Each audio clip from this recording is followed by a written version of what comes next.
So now everybody should hear us. Test, test. What does the stream say about our audio? And the guests, of course. I'll do a hey, hello, mic test, mic test. Test, test. You got to do that. Hello, everybody. The guests, of course. Okay. I'll do a hey, hello. Okay. Did it okay, come okay. up? Okay, Okay. good. Yeah. Works well. Perfect. So, who wants to start with the introduction? First of all, okay. Thank you for coming here. Of course, please follow all the lovely people here. They're doing an amazing job, doing videos and stuff. And yeah, we will talk about the live action here today again. And yeah, it will be hype. The reverie is right now. We will heading into the reverie afterwards as well. And yeah, excited, hype for the live action. So Yeah. Loki, you want to start or? Yeah, sure, for sure. So hello everybody. I'm just gonna say thank you for having me on. Really excited to kind of see how this is. This is one of the first like live discussions I'm a part of, so I'm grateful to be here. Thank you. My name is Luki. I run the In Between the Lines of Anime podcast, where you can find it on Spotify, YouTube, TikTok clips, all of it. Where I go through the chapters sometimes, or just general conversations with some other content creators, some of my friends, people who aren't caught up, people who are caught up. Any One Piece talk, I try to be a part of it. So that's who I am. Awesome. Heading right into Goldio.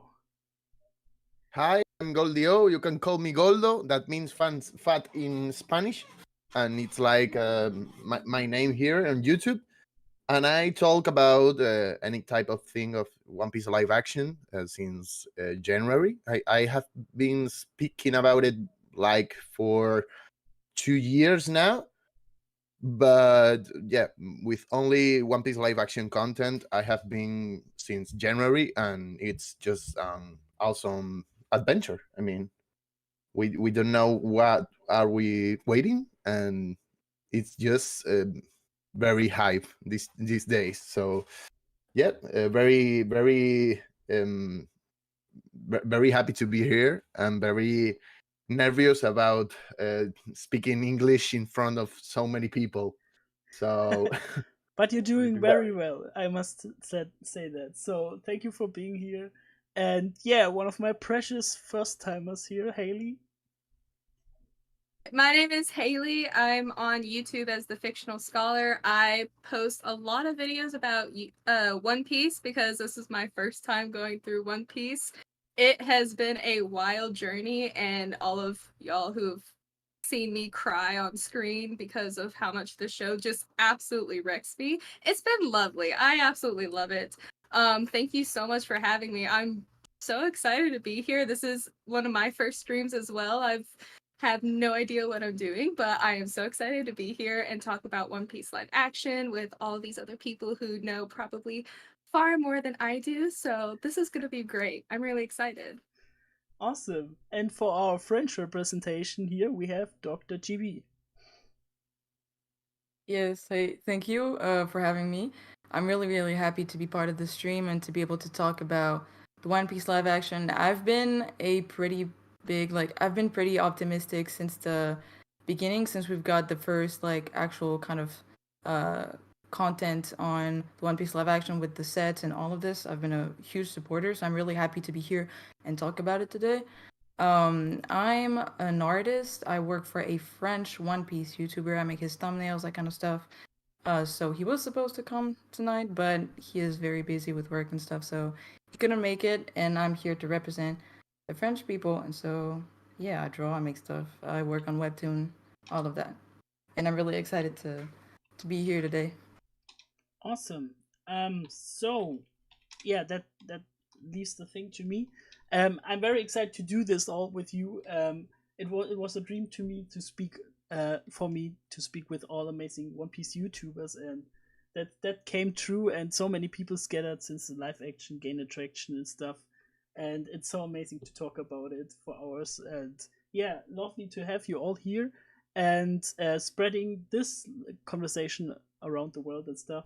It's really amazing. So we're heading right into the spoiler warning pirate codex thing. Yeah, so let me just change the topic here on the stream. Okay. Perfect. So, yeah, to summarize it, the pirate codex was a little thing I made up for the not for the live stream especially, but for the whole community as well. Let me post that codex. So you can click on it. It's like a text that reassures for people to not spoil people, to avoid the two big spoilers, which one of them Haley didn't really reach yet. So please be aware. Haley is at the time skip right now. Please don't spoil anything in the stream. And farther down the line, of course, many fans will come in and by watching the live action. And of course, it would be perfect to not spoil them with the big spoilers. And we can avoid small spoilers or minor spoilers as well. But I think to make sure that everybody is on the same point, character names, character designs make no difference without knowing the context. So things like that could be brought up, but please be aware of spoilers, flashbacks, and important story points that we want to avoid. And yeah, so the first topic, let's head right into it, would be how Banquet is pronounced in French and the stream info in general. So stream info, you already got that, but how I can really say Banquet right in French because it's a French word. So it's pronounced Banquet. Banquet, okay. That's Banquet, just a yeah. recording for the future, so I can come back every time. Let's go. Banquet, right? Okay, nice. Yeah. Okay, so I want to focus first on some funny things before we head into the real deal. If you saw the Instagram post of Jacob Romero Gibson, that actor from Usopp, I can post you that in the stream as well. He posted, and I can read it out for you. And that is, in my opinion, the canon reason why he has a small nose, or he has a normal nose. He posted out on Instagram on a post from Tess Skylar, where he works out. He posted, "Storytime. Once upon a time, I stood too close to the sun. And by sun, I mean Tess sky-kicking Skylar. And caught one of these roundhouse kicks to the face. And I've been even more handsome ever since. Thank you, Dr. Tess, and kid, keep your distance when you're kicking it with friends. This man means business." So essentially, Tess kicked Jacob in the face, and that's why he has a normal nose. Here's your reason. You know, that's the most feasible reason out there. That makes sense. Absolutely. I love the lore. We're getting lore for the live action. Yeah, I like this. So, yeah, first of all, because we have so many people from around the world, and for the English ones as well, of course, how do you find the dub or the voices for the live action? Maybe we begin with Goldio. Sorry? The dub, the voicing of the live action. Is that available in Spain as well, in Spanish? Yeah, we have available it on Spanish, and well, we have two different type of Spanish. American one that is for Mexico, for Chile, Peru, and then we have the Spain one just for my country. It's very little in comparison.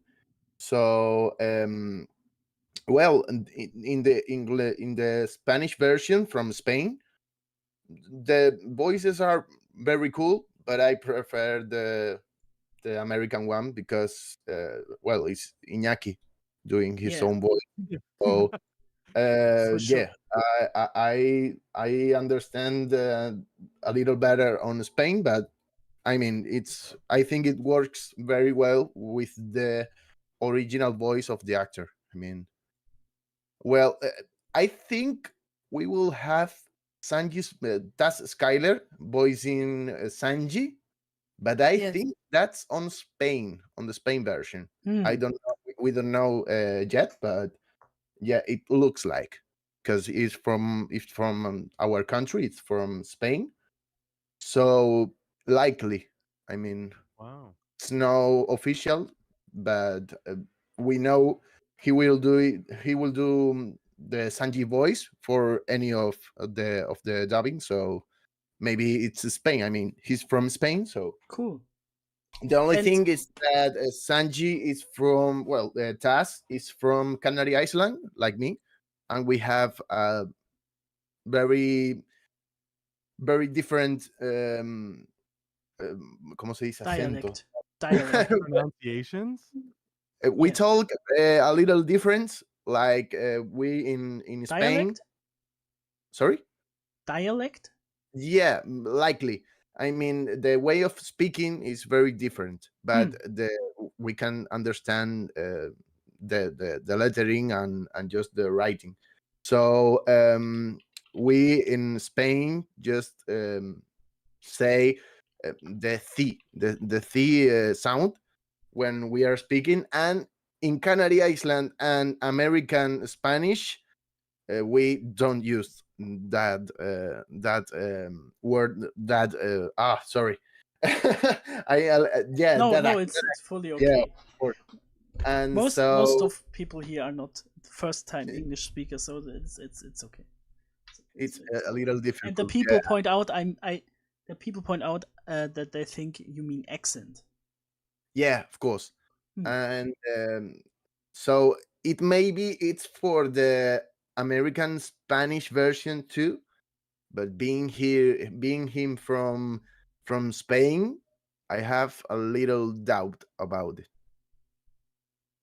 And for the other voices, do they reuse them from the anime or pick completely new ones, or? Well, the Spanish dubbing on One Piece, it's just a very hard question. Because, yeah, our version just changed how Luffy say the attacks before attacking. Like, we our Spanish Luffy just say it with rhymes, so it's not gum gum pistol. Is estira el brazo, puñetazo. That's fantastic. Oh, like That means stretch your arm, punch. Yeah. This is such Okay. a Spanish thing to do. that is a really weird case, but okay. It sounds like, I don't know, that there wouldn't be available in other countries, but there's a story of a witch in Germany that's called Bibi Blocksberg, and she always rhymes before she can make like a Harry Potter spell or something like that. That sounds exactly like that. Really funny, awesome. I mean, it's really funny to see the little differences that there are between like the different languages and stuff. Because, for example, in the French version, at the very beginning, Usopp was named Pipo, which Pipo basically means, it's kind of like a slang word that is used by kids, like that was used by kids a long time ago to say lie.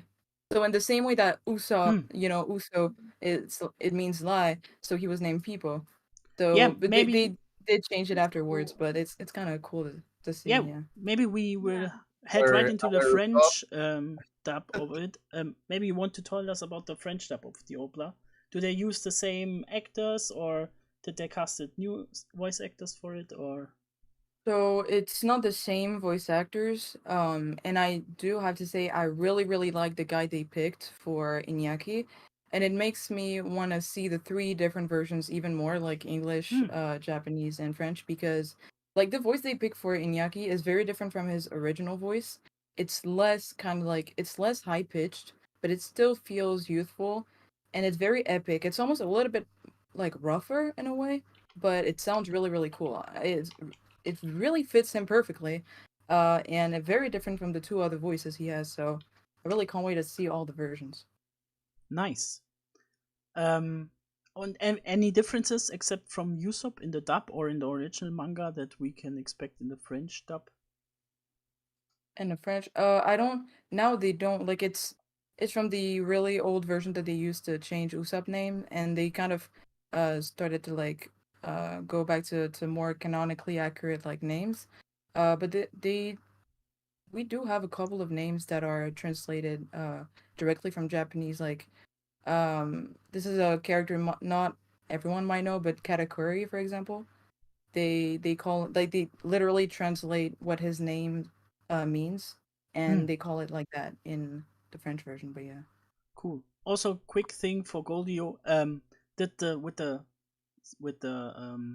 thing they make the rhymes for the attack. Did that was in the anime and manga too, or was that only in the live action dub right now? No, it was just on the anime version. Ah, And yeah, it's a very old dubbing because in okay. Spain the dubbing of anime and other series have changed a lot, and the people in charge to make the translation just thought it was a kids or a childish show. So, well, for example, Usopp isn't Usopp, is Usuf, and it's Okay. from Morocco. So with the accent, so it's very old. It's very, I mean, it has getting old very quickly Hmm. from the last Or it years. didn't age well. Yeah. And the One Piece live action would be an improvement, so to say, for the Yeah, thing. it's a totally new voices. I mean, I would like the well a lot of people would like to the Spanish dubbing being renewed by a new one with new actors and new a new translation because it has a lot of mistakes. So the best thing is that for the live action, it's a totally new dubbing and with new actors, new translations, so Hmm. more accurate to the actual thing. I mean, I like it. Well, in the chat, they was saying that like cookie Gatling gun. That's the that's our translation. So it has a less sense, and there are That's some fine. people just very weird that prefer that translation. But Yeah. yeah, we mostly want it to be a new one. So Yeah. Cool. So, Haley and Loki, what are you thinking about the original English version of the opera right now? The voices, especially from the original actors and stuff, in compared to the anime, of course. Which one of us? Is it me or you? I don't know.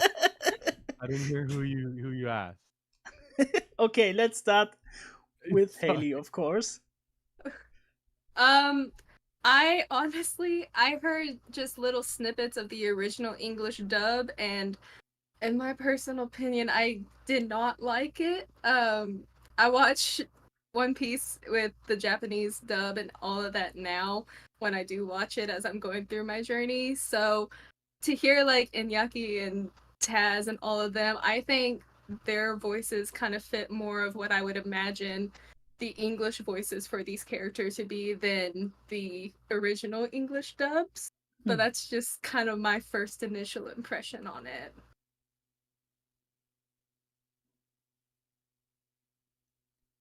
Pass it off to you.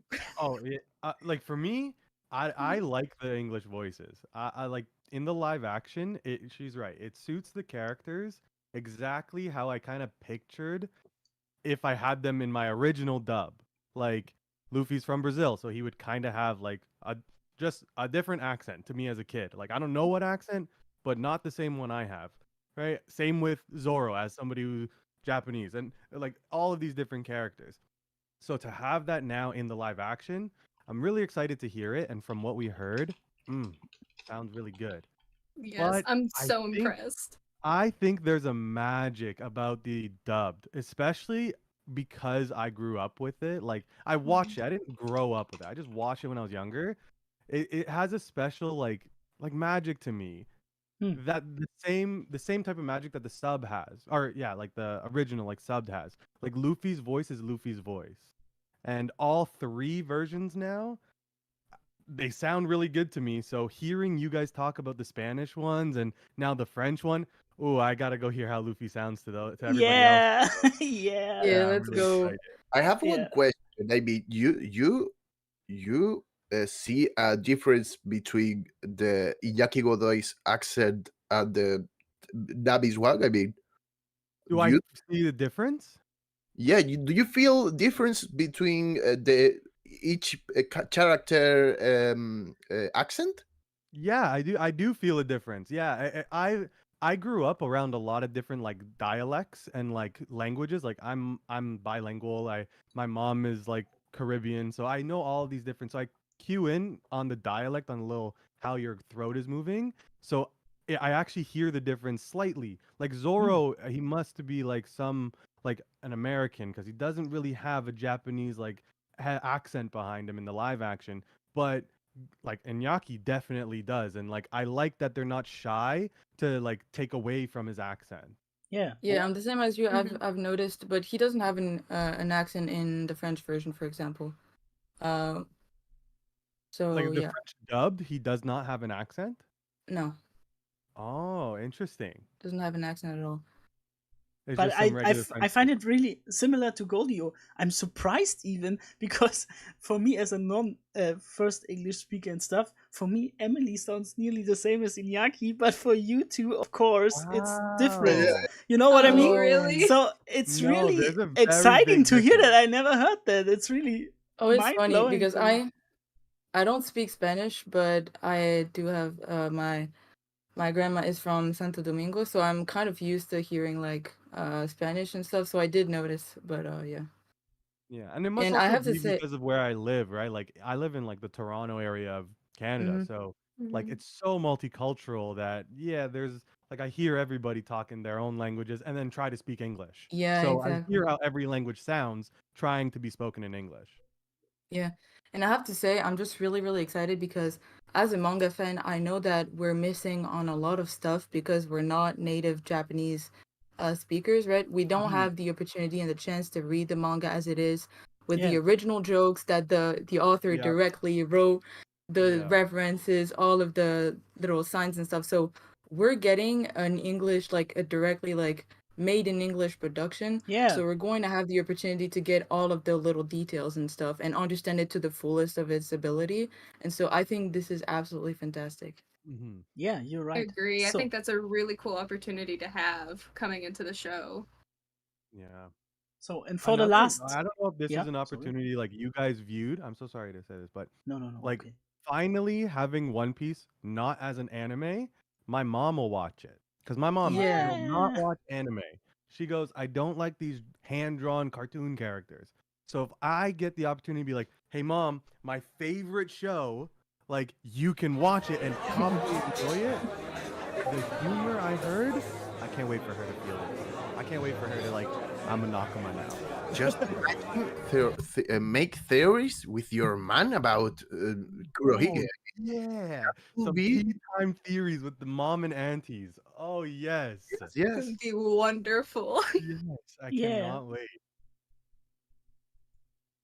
So one moment. So okay, now I found a new background for the whole thing. So I quickly want to get my point out from the German version of it because I can't understand all these German One Piece tubers, quote unquote, that complain about the live action because we got the best version of it all. Like the Japanese Wow. one, we get the original voices of the anime. Everyone is there, and it's so amazing that's because cool. the original voice actor from Luffy, Daniel Schlauch, makes so much sense for Luffy. He really puts the power in like the Japanese voice actress, and he really lives with the character for years now, and he really understands him and really portrays him good as well in interviews and such. And yeah, it's really amazing to see that, and I can't complain about it. And from the changes of it, I'm so excited for this. We have some changes even in the manga and in the anime for the names, like Luffy is called Ruffy in German, and Usopp is called Lysop in German, because Lysop is more like lying and stuff in German. And Ruffy doesn't make any sense, but okay. The whole world calls him Luffy, but we not. But other than that, I'm really looking forward to look it in German as well, and he really does a great job, and he voices the Luffy character for years now, so he really fitting that voice very well. So it's amazing, and yeah, if you want to experience it, just hop into the German version of it too, and try it out for one episode or something like that. Yeah. Definitely give it a shot, because I love hearing how each language takes it, because there's so many like subtle differences and like word choice that you have to use going into a different language. So it'd be so cool to see how like German, French, and Spanish all try to take those words and kind of change it up. I love that. And like play with them to like keep the same kind of humor and like feeling of like genuine like family with like the same kind of word, but you gotta switch it up a little bit, do your little magic. Yeah, it's gonna be exciting. Exactly. Really exciting. And for the top, we can if you want to hop into a extra topic that you mentioned, like the one, who are you looking most forward to show the live action to the ones you love? Who is the people you most looking forward to show it? That's a tough one. Holy. So for me, of course, it's my parents and stuff. They never watched anime or something like that. Yeah, of course, when we watched Naruto and stuff and One Piece, they watched a little bit of it, and my mom even recognized Luffy as the stretchy one. But yeah, I really looking forward into my parents watching it, so we can talk about One Piece at home. Oh my god, yeah, it's really exciting to see that, and even friends that never got into it or something like that, and yeah. GB, what's your opinion on that? Who would you introduce it with the live action? So originally I really wanted to show my mom, and obviously we're still going to do it. I want to make this a big event, invite kind of like the most people I can, my brother, my mom, friends, etc. And so, but we've actually started watching the anime together, so I hope we can make it through the entire like East Blue, and so she can kind of compare. But still, she's still very new to the medium. We're watching the old like version of the anime, right? And so I think I could try to take this opportunity to show some of my family members that are more like that I've never really watched anime at all, because I do watch anime with my mom. So some like my dad, maybe even my grandparents, who knows, because it's really funny usually with my brother when we're at a family dinner, we kind of like hijack the entire conversation, and all we talk about is One Piece, and they look at us like we're crazy. And from time to time we try to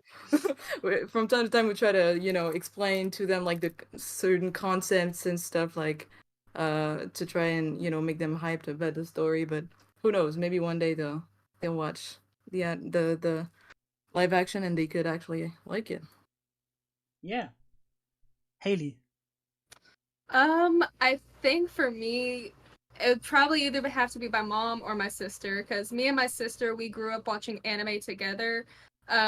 We watched shows like Fairy Tail and Death Note, all those kinds of shows together when we were younger. But she never gave One Piece a shot, because as she grew up, she kind of like drifted away from it a little bit.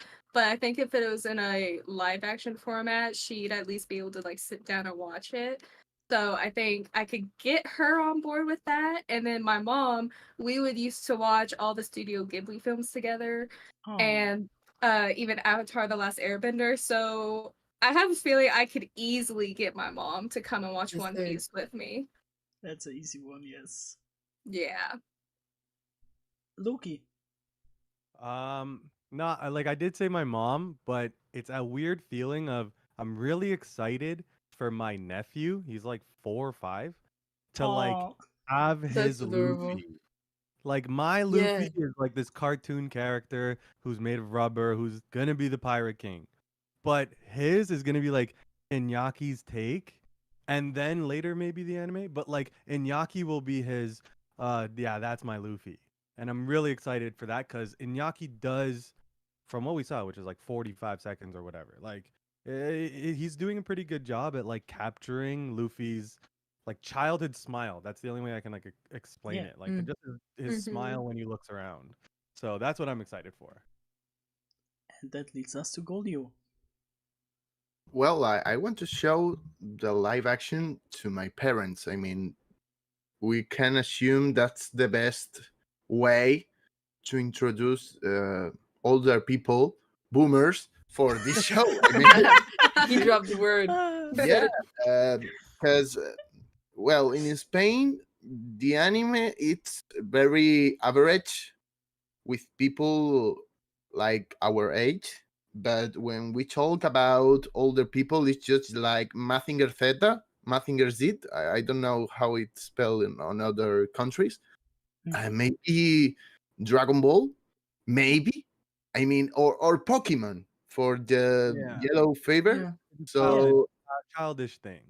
yeah, Yeah. and I think the same about the child and kids. I mean, that's the best way to introduce them, because in Spain the dubbing it's very weird. I have like I have been talking, and it's just to water 7. So even if you like One Piece, if you are a kid, you can only reach to that point, because then we What the used fuck? Wow. to read subtitles, and it's very awkward. I mean, This is weird Yeah. because I thought the like Spanish manga community was pretty big. I always would see a lot of content in Spanish and stuff, so I assumed. yeah, Uh, in America, the Spanish talkers they just have a new version by Netflix from a few years ago. It started, and besides that, they had like 2 versions of One Piece. One with the Fox Kid censored version. I mean, The best that's one. very weird too. Poor And kids they, love. Yeah. yeah, and they just have another dubbing, but Netflix just delete all of that and just started again. And it's for Thriller Bark right Yeah. now from Mm. like Just 2 got weeks updated ago. too. Yeah. Yeah, Oh. yeah, 2 weeks ago it was just the new season. So yeah, I think the live action is the best opportunity we have, because we don't have video games, we don't have films that go around the world like other films, and Yeah. it's just we look like a great community and and one of the biggest one, but it's just because we are so many people talking in Spanish, Yeah. because we have the America, or like half America, and then Spain. So we look like too much, but then we are only few people in each town. And I mean, maybe I know like 4 or 5 people that are into One Piece very deep, like for example Sabaody, or just Thriller Bark. I mean, that's the nerdest people talking about One Piece I have on my town. So um, I think it's the best opportunity. Oda say that I was thinking about it for 2 years. I mean, for showing the show to my parents, to new people, the older one, the kids, the child. So yep, I will share One Piece with everyone. I mean, I will at least have a try. Nice. Awesome. So yeah, for all of us, I think after this experience, we all want to watch into other languages when the live action is out, and that's the best opportunity for it. Just turn on your language subtitles and then scroll through all the audio things. Yeah, will be nice, of course, to compare that. And yeah, our next topic would be merchandising. Sadly, yesterday, merch hunter Ricky wanted to join, but somehow he couldn't attend here too. He would be the perfect candidate for that. But we already got 2 action figurines for for one of the live action members, and we got minifigures for the. I can show you. I can post you the picture if you want to. Yeah, I think this is the first step. Even before it comes out, we get a little bit of merchandise, and we can only dream of what it will become with T-shirts and stuff. What are your thoughts about it? What do you want to see as merchandise, Goldio? Funko Pops. I mean, Oh, yeah. Oh yeah. I Luffy need with it so the much. Luffy with the curly hair as a Funko Pop. That would be Yeah, cool. yeah.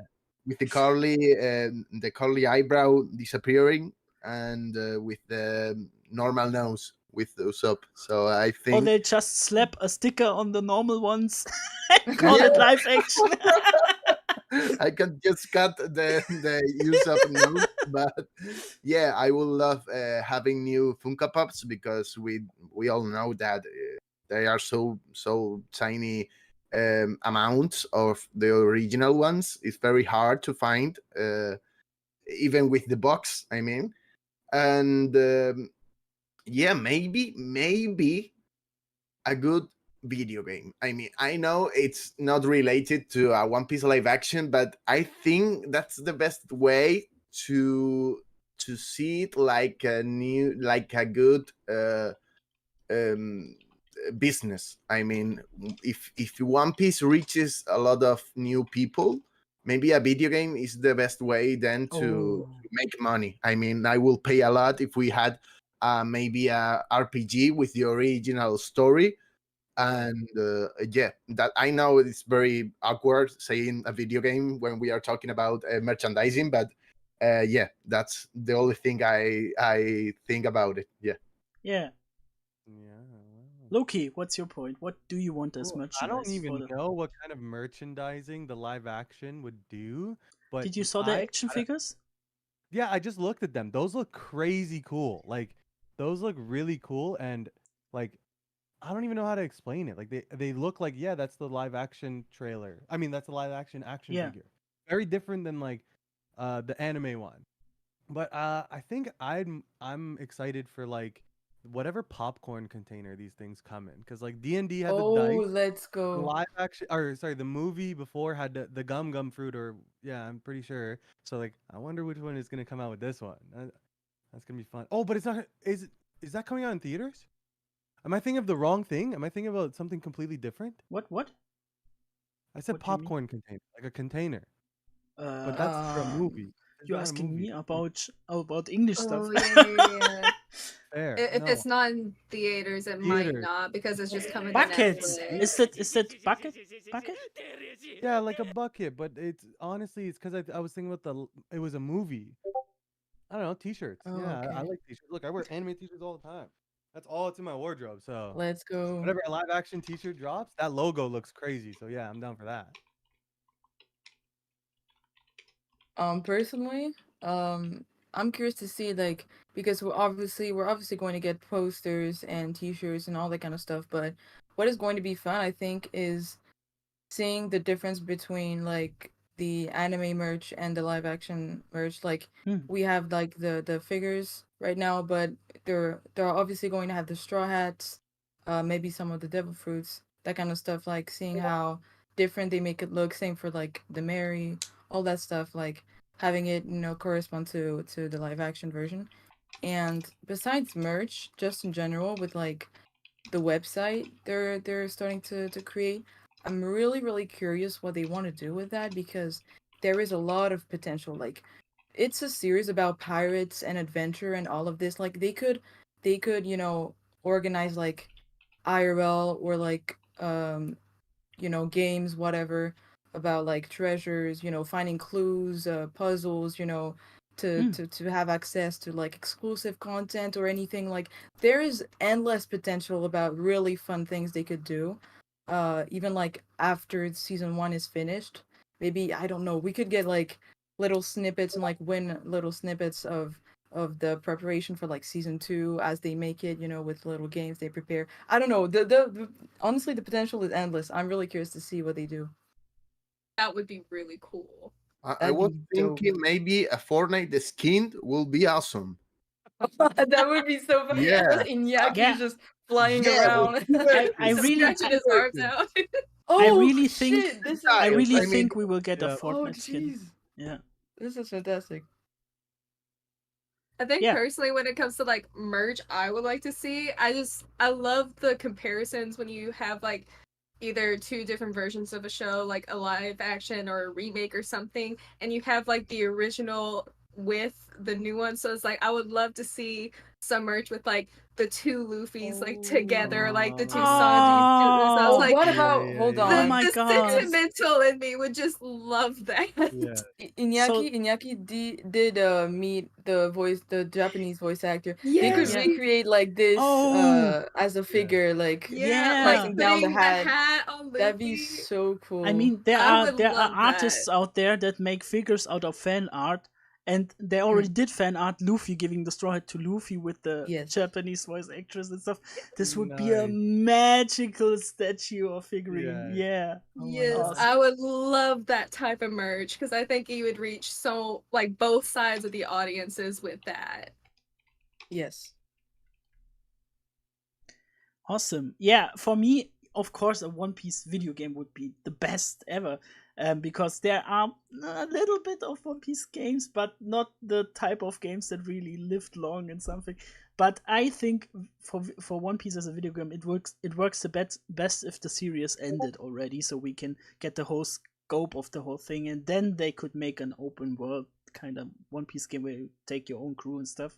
So this is a thing for the future. But as an OPLA adaptation for East Blue's story or something like that, mwah, fighting game, mwah. Like the first One Piece games on the PlayStation 1, One Piece Grand Adventure, or how it's called. So great games, just simple fighting games, and yeah. Also, action figures, minifigures, I would be down for that, of course. And having the original Mary next to the new Mary, yeah. The new hat, the new straw hat. Yeah! the one Yeah. that got I want animated, that. I so- want that so hard. You posted it like it's already sold online for $100 or something. Yeah, Oh my what God. happened? Freaking, I hate no. that, people. I hate. Mhm. Because they handed it free on the Anime Expo, I guess. Yes, and it was just because you could just make a just went to the Bandai store. Yeah. And it was on internet. Yeah, they just let you grab one, and people are selling it from. I hate that people. I mean, But if they This already this made makes no so sense. many of them, I think we will get them soon enough to buy Yeah, them. exactly. yeah, Why- and not why by bother? that, and not at that cost. I mean, we will buy one for maybe $20, not Yeah. $100. I mean, Ooh. that's very weird. Yeah, I'd rather make one. Yeah, I made one. Yeah. I mean, I customized one. Yeah, of course. So who has a customized one and who has a original one? I have a customized one. I basically just bought like a straw hat, like a random straw hat, not even like a branded one, and I like made it look like kind of used and dirty, and I made the little cuts, with the claws and stuff. Nice. Mm. Yeah, it That's was so for a cool. con. Yeah, Very cool. it does look I- pretty fire on my wall, I have to say. I just bought one off of Amazon because that's the only place I could find one. I don't have That's a the straw hat spirit. like that. I You don't have a one. straw hat? Oh No, no! like Let I us send have you a one. straw hat. I have a straw hat, but it's like it's not even close to like what Luffy's look like. It doesn't have the logo. Like it's a completely different type of straw hat. More like the Mr. Beast kind of straw hat. I don't know if you guys know that. Kind of like that. Also, Goldio, Oh, please yeah, stand Goldio up and has get it me on, that sweet yeah, on panda, the please. panda, Oh on the yeah. panda. No, with the panda, please. With the Yeah. panda. Ah, With the That's panda. nice. Mandatory. Because if Oh any my one gosh, of you the don't panda! know, Nice. if any This one is of you cute. don't know, the logo for the One Piece live action, while it was in production, was called Project Panda, and they put the logo Oh from yeah, it yeah, yeah. as a panda with a straw hat on. So Wow.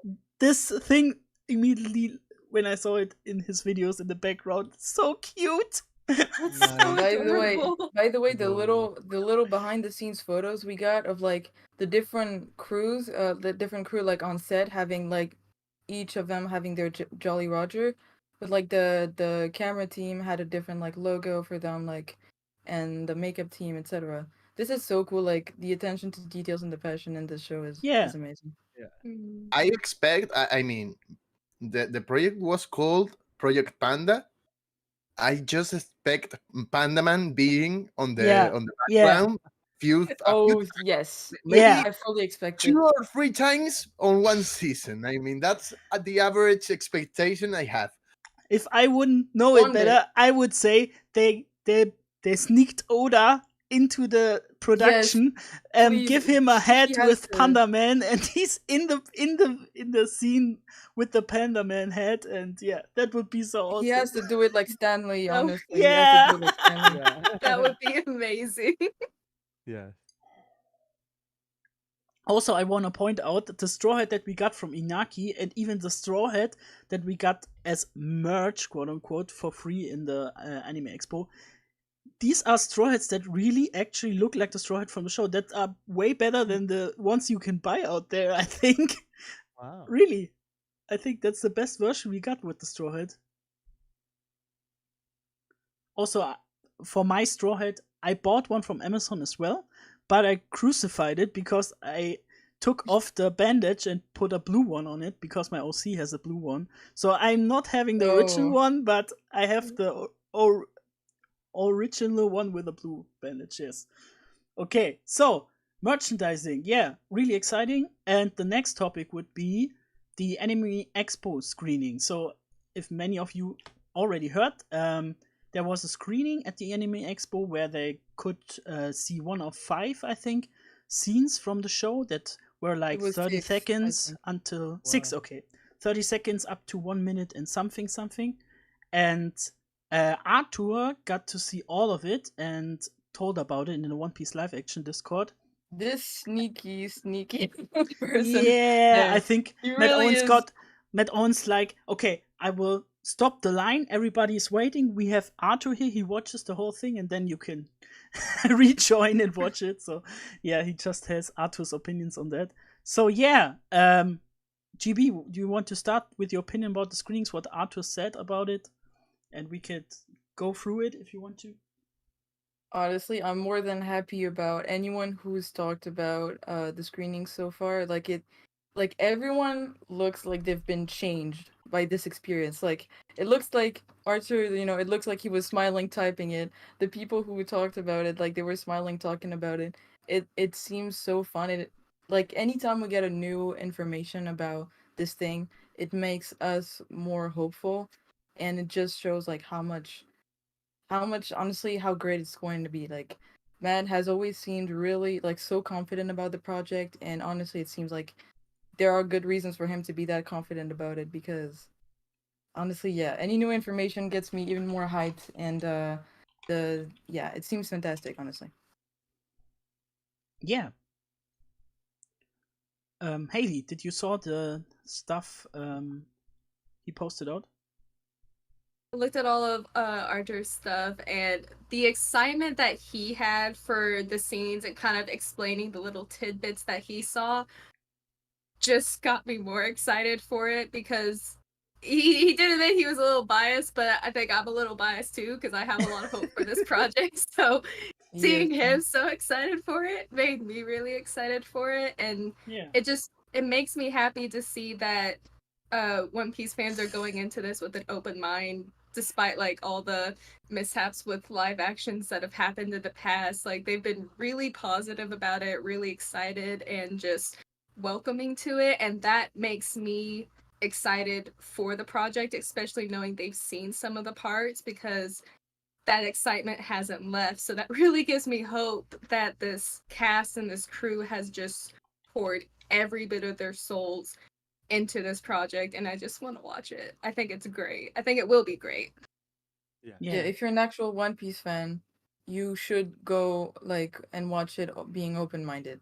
You can't pretend to be a One Piece fan and be completely negative about it, given that it's Oda's new goal and dream, working on this, that all these people are actual fans and they're passionate about it. Honestly, if yeah, some people are just being mean and negative to just for the Yeah. sake of it, and it's Yeah. really frustrating. But you know, what can we do? It's the internet. It's Yeah. the world.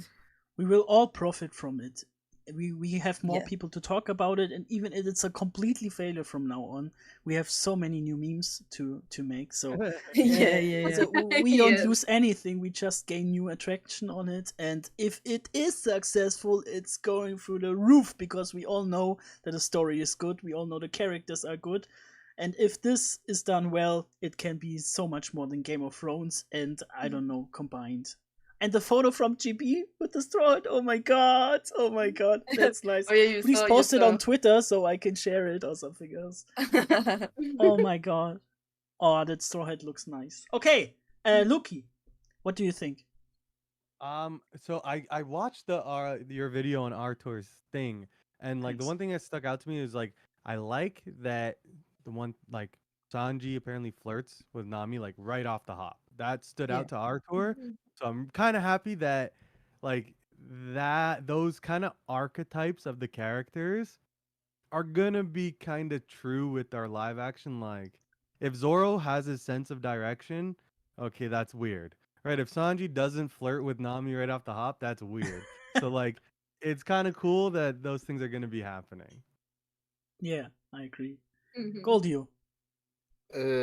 The boss, the thing I like the most of the Arthur post was the changes. I mean, Hmm. we have seen so little changes to this point, and I think the biggest one is the one of the scenes that they shared on the Anime Expo, and I really loved that scene. I mean, it talked very well about how they are in charge of the adaptation part. I mean, it's a more realistic version, but it remained being One Piece, and I think that's the hardest part of this project. Make Yeah. the change um, look like the original story and improve it in some ways. So, Yeah. because I have been talking a lot about the flash forward on One Piece. It's just like the signature of Eiichiro Oda, and talking about that scene is just like Oda himself has rewrite the entire story to make Yeah. it feel more naturally, and I love that. Which scene do you mean exactly? I mean, all the of the scenes weren't spoilery or something, so it's okay to talk about the that. Usopp scene. I mean, Mm. the Usopp one. I think it's just it fits perfect with the character Yeah. that we know on the original One Piece. So, yeah, I love that thing. I So love that. to recap Even for those who didn't saw that, it's essentially a scene where Luffy comes to the ship, sees the Mary for the first time. He wants to buy a ship, sees the ship, talks to it, and he talks to him as well. But it turns out it's Usopp talking to him. This is so funny. And I love this that. is so Oda-esque. I agree totally. Yeah, it will be so yeah, great. it's like all these scenes of One Piece that we reread for an episode that just change a lot of things, and then you Yeah. say, okay, it just have sense. Yeah, It's Mhm. just I think that's the most amazing part of One Piece, that it looks like it was all planned before reading yeah, the first thing. So uh I love the change. I mean, I was very um nervous about how they will manage the changes, but seeing that one, that just makes me so much comfort. I mean, yeah, I feel like it's still being One Piece, and it's a totally new introduction of one of my, I mean, it's my favorite character, Usopp. So Oh. it's a totally new introduction, and if I have to pick one of the three introductions we have, because in the anime it's a very different way, with the that that words of I have 8,000 men working for me. Yeah. That's just Yeah. the anime. That's not in the manga. So we have three different versions, and if I had to pick one of them, I will pick the One Piece live action one, and I haven't seen that. So Yeah. Yeah, that's a good point that the anime is essentially an adaptation too, and it can make different routes for situations that make even more sense or are more theatrical in the live action. Yeah. Yes, Great. definitely. And Oda is praised a lot for the way he's able to plan things ahead and like how we get foreshadowings and Easter eggs, but he is almost as amazing, if not even more, with the stuff that he's able to improvise. Like there are so many things that we know for a fact he has improvised, like the supernovas and stuff. Like I will not get into too much details for people who might not know, but we do know he improvised a lot of things. So being able to go back from the beginning, with a new version of One Piece, Yeah. we're definitely going to have like Easter eggs and all of this. Like we all know about the Shanks scene. Like I'm curious to see what they do with the monster, all of that. There are so many things you can put back into context with with what we have now. So yeah, really Yeah, excited and to to see run that. up the idea of changes, it's really cool to see that in live action. From some like my perspective is somebody who's watched it for a very long time. I read it now, and it's cool to see what he knows he can and can't take out. Right? Yeah. Like one of the things is like Sanji's curly eyebrow or Usopp's long nose. Like those are two things that like you can take out, and it doesn't take away from the character or the story. And Yeah. it's good that they took away those gimmicky traits, so like when my mom watches it, she's like, "Well, that long nose is like cartoony," but now it's not there. So like those things that break the realism, Yeah. it's cool to see that like what can and can't be taken out is done properly. yeah, for example, the Fura brothers, Arthur talked about that. They are Yeah. just one by one for the original ones, and I think that's the way. I mean, when you have a character like Zanji or Usopp that has a lot of dramatic scenes, you need to improve that feeling. I mean, if you have a long nose enough to scratch your back from with the nose, Yeah. you Love don't that. sound very dramatic. I mean, it will be Mhm. very awkward seeing Usopp on a serious scene. But when we have characters like the Funan brothers, it's just like um, the comic. I mean, with comedy, the Yeah. Oda used them to comedy, and you can just make them one by one, and Yeah. again a very good choice, having the comedy with the original designs. Mhm. Yeah. Yeah. Silence. But yeah, of course, that leads us perfectly into the next topic, which would be the cast. And originally, Hey. I wrote down to speak about all of the actors, but then the whole Arthur talking about the expo screening thing comes up, so that's a big talk too. So we trim it down to just the Straw Hats, maybe. So beginning with Iñaki, and yeah, I really love Iñaki. I really love his infectious smile. I really think with his smile, it's a new. It's it sounds like a quirky to shade on the anime or manga, but I think he adds a new layer to it because it's a human person and humans relate to humans more than just a Yeah. drawing or something like that.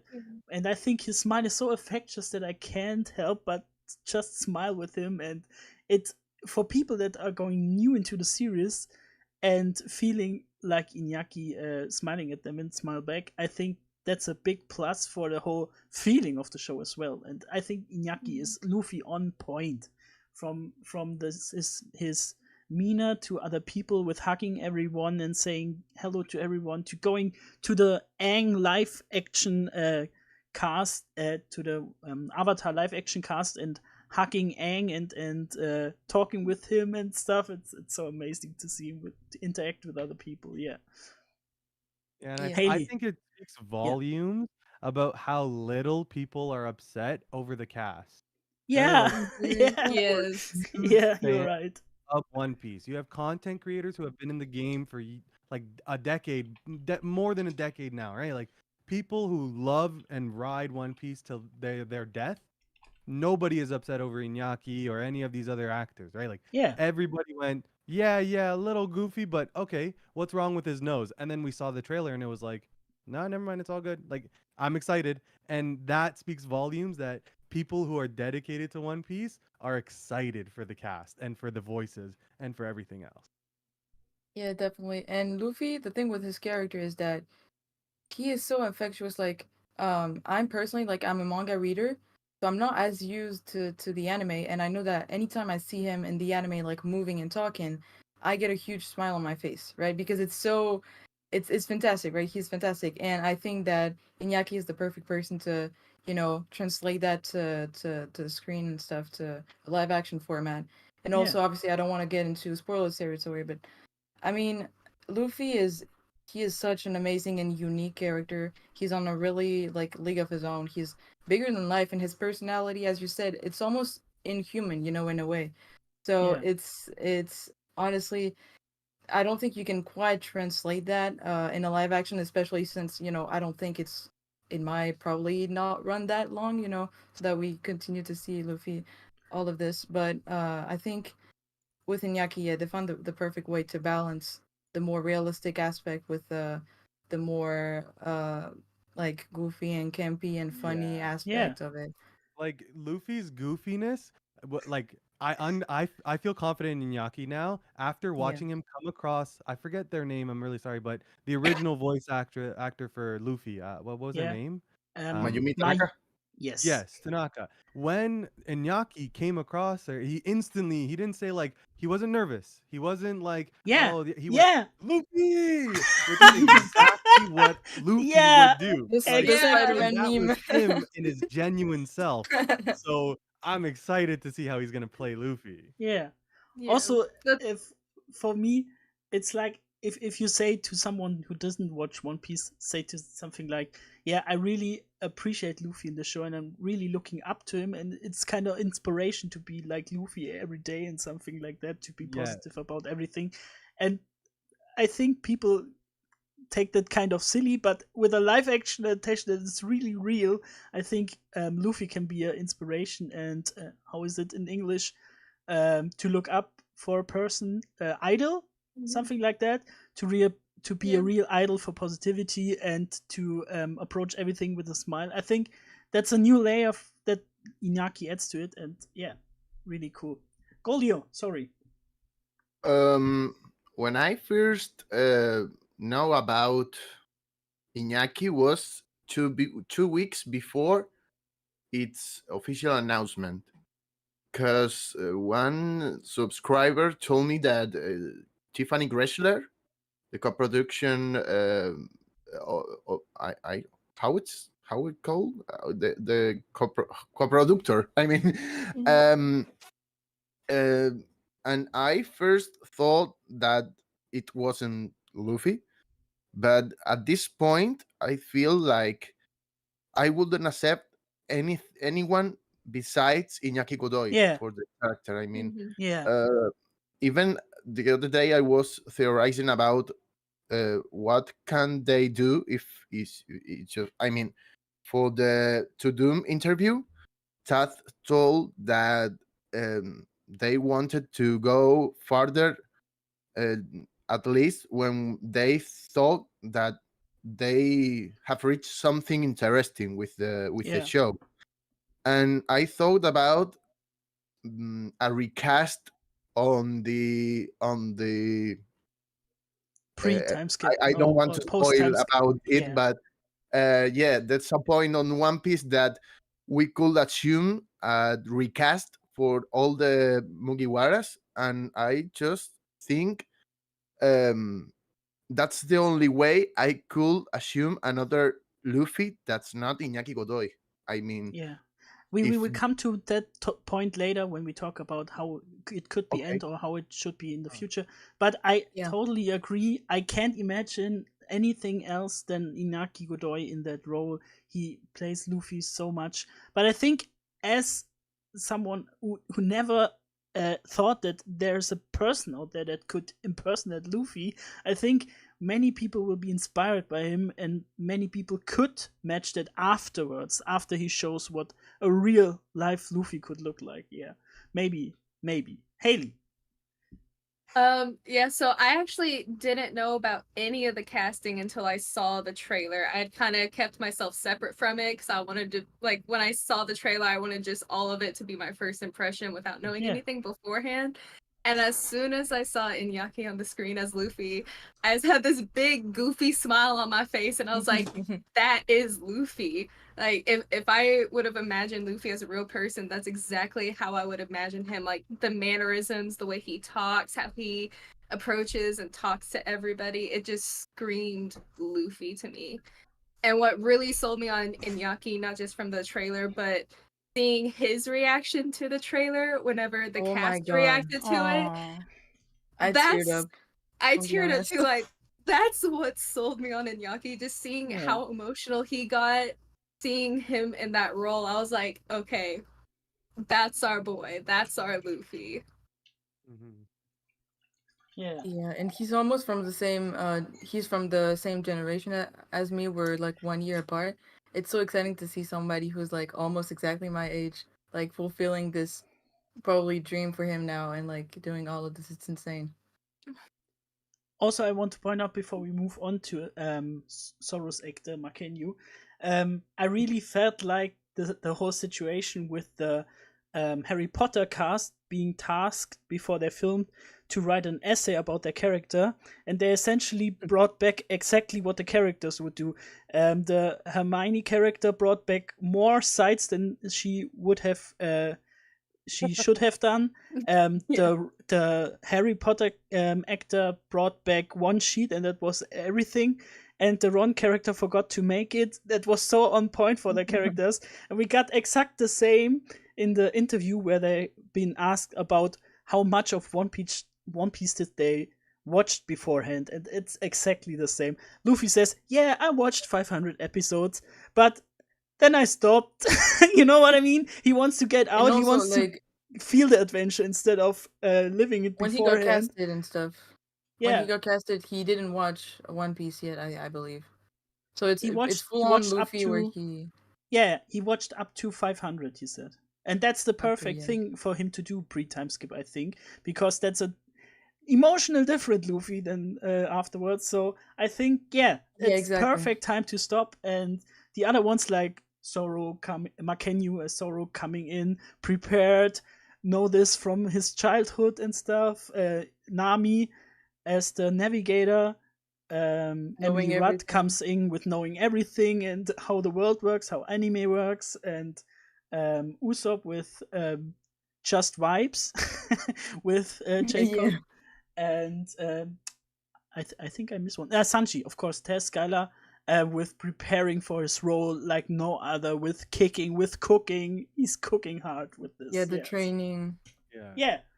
So maybe head right into Makenyu. Isn't the guy who's playing Zoro like an actual like master swordsman? Like, isn't that an actual thing? Like, he actually knows how to do swords. And stuff? Because he played the Kenshin and stuff. So also, his father is a well-known actor in Japan, and he played many roles as a samurai in movies. And he even played a role in Kill Bill as a samurai. Oh wow! That's so cool. That's Hattori Hanzo, the swordman that made the Kill Bill swords on the film. Wow. Yeah, he passed away like year and a half ago, maybe. Oh. Yeah, that was a very sad. That was a very sad news, because at least we know that he reaches to see Makenyu as Zoro, because they took a photo on Cape Town. Yeah, on the filming. Damn. Yeah, I sorry saying this.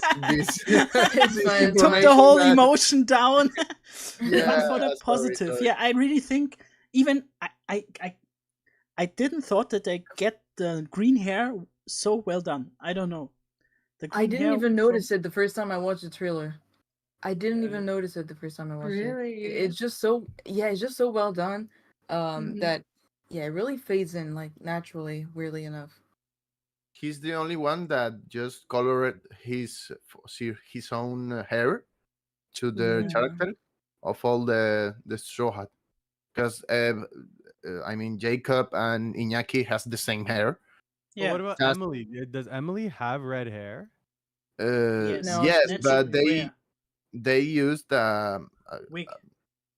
yeah. Oh, Wig. a wig. We- Yeah, okay. yeah. In the Because I trailer, you think can't really tell. It's not that easy to Yeah. see that it's a wig or if it's dyed or if that's her natural hair color. Like, Yeah. it looks good. yeah, some complaint about it, but I think it depends on the scene and the lighting, and we get post processing redone and Yeah, I stuff. did get used But to it. but I really think they should go with the vibrant color because it represents the manga so well, and it's the exact same color as in the manga. So yeah, she has red hair naturally, but I think with the vibrant color, it's fits for the and for the OPLA. So we moved from Makenyu to Emily, I guess. Haley. I think she is a great fit for Nami.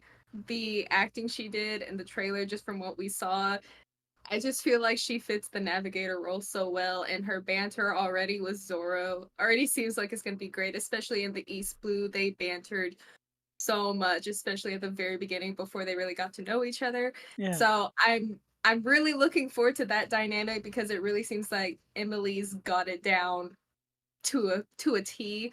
So I'm really excited to see what she does with it. And I know we got a scene that Arthur talked about Sanji flirting with Nami. I am so looking forward to seeing her response to that, how it's going to It's be gonna be different than the hilarious. anime.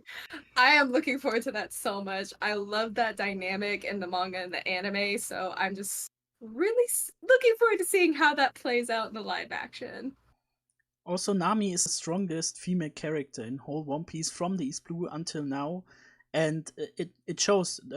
Nami is the most favorite character, female character in One Piece in all of the across the world, and yeah, Mhm. it's a really big choice, and they hit it really hard with Emily. I think. Loki. Yeah. Um, we're talking about the characters. With Emily, like, which Emily parts we Rudd. don't. Yes. The Yes. actress, yeah. Oh yeah, no, she looks great. Like, that's my favorite scene in the whole trailer. Is like, be careful with that. Just like the way she says that. Yeah. Oh God, yeah, that was Nami. Like, I felt the Conqueror's hockey coming off of that. Like, that was some crazy shit. So, yeah, I'm pretty excited. Goldio. The whisper. Dio, do you wanna go? Yeah, head right into it, GB. No problem. Or okay. Well, yeah, Nami is my second favorite Straw Hat after Luffy. So I'm really, really, really excited to see what, Emily does with the character, and Nami just in general is a more normal-ish character type of personality, I guess. So it's not that hard to imagine what she could be like in real life. But the jokes are on point. I really liked it. She obviously looks amazing. She has huge like eyes. It really fits with the character. Uh, she looked great, and I really like the outfit too. And I'm so hyped about the fact that they used like we know from the people who've seen like snippets and stuff that she's going to be wearing like the prototype version of Nami like outfit with the legging like the orange and white strap, that kind of Yeah. stuff. I think she's going to be wearing that outfit, so I'm really, really hyped to see that. I think she's going to do an amazing job. Yeah, they put in so much effort for the outfits, even pulling Yeah. from. We thought they only put the color spreads, but they do pre One Piece and did the original artwork that Oda intended Nami to look like. So it's really amazing. Yeah. So, who leaves us with Goldio? Nami opinion, Emily Rudd opinion. Well, talking about Makenyu at the same time, they were the only few actors that were favorite to the community for the roles. So I think it's just the perfect choice. I mean, when you have thousands of people trying to to make Emily Nami on the live action. That means a lot that people in charge have here the community and pick them. I mean, with Makenyu, I think that was the only choice because he's Japanese. He has a lot of skills that improve the interpretation, and with Emily, I think it was just the physical thing. But when we have seen Emily more these days, I think we have made sure that he's Nami indeed. So yeah, I mean the five Straw Hats are just perfect for the roles. I mean, it looks like they have picked them not just because they are very similar to the characters, uh, just that they feel the same way. So I think it's a perfect choice and an incredible cast work behind the live action. Yeah, they really hurt us fans too, so they really get into it. And like they said on the Reverie a few minutes ago, like Roger said that, Volume 1 said that, all that spoke with Matt Owens said that they really look into fan opinions about it. So even when Haley makes a video about the live action talking about it, they even may look into it and take that as a feedback. So we really appreciate that they put work into it and look to the reaction from the fans. Also, when we talk about fan favorites, who wants to see Danny DeVito as Gaimon? Same. Yeah. Totally. Yes. He'd be a fan favorite off the bat. That would be so neat, but yeah, just wishful thinking. So It'd be really funny. let's head into Jacob Romero Gibson, aka Usopp. Loki. Yes. No. He. I said it earlier, like with the nose and all. Like he has like the downside of like instantly not looking authentic to the manga, right? Like not having the long nose of like Usopp the liar, like Pinocchio, like that like character trait is very much linked to Usopp. So for him to not have that, kind of difficult, but I'm still super excited. It takes nothing away from the story. I would Yeah. actually just prefer if the crew just like gaslit Usopp into thinking he had a long nose. Yes. I saw a TikTok like that. I've and I seen was that. like, Yeah, that guy would on be a TikTok. Oh great my idea gosh. for me. That would be That was so so good. funny. Yeah, I agree. So yeah, he looks good. I like. I don't like. I think only really and truly. I think only Luffy was gonna be the hardest role to like have Yes. the audience Mhm. like not like them. Like you have to cast Yeah. Luffy correctly. Everyone else can be similar enough because you're just playing a character now.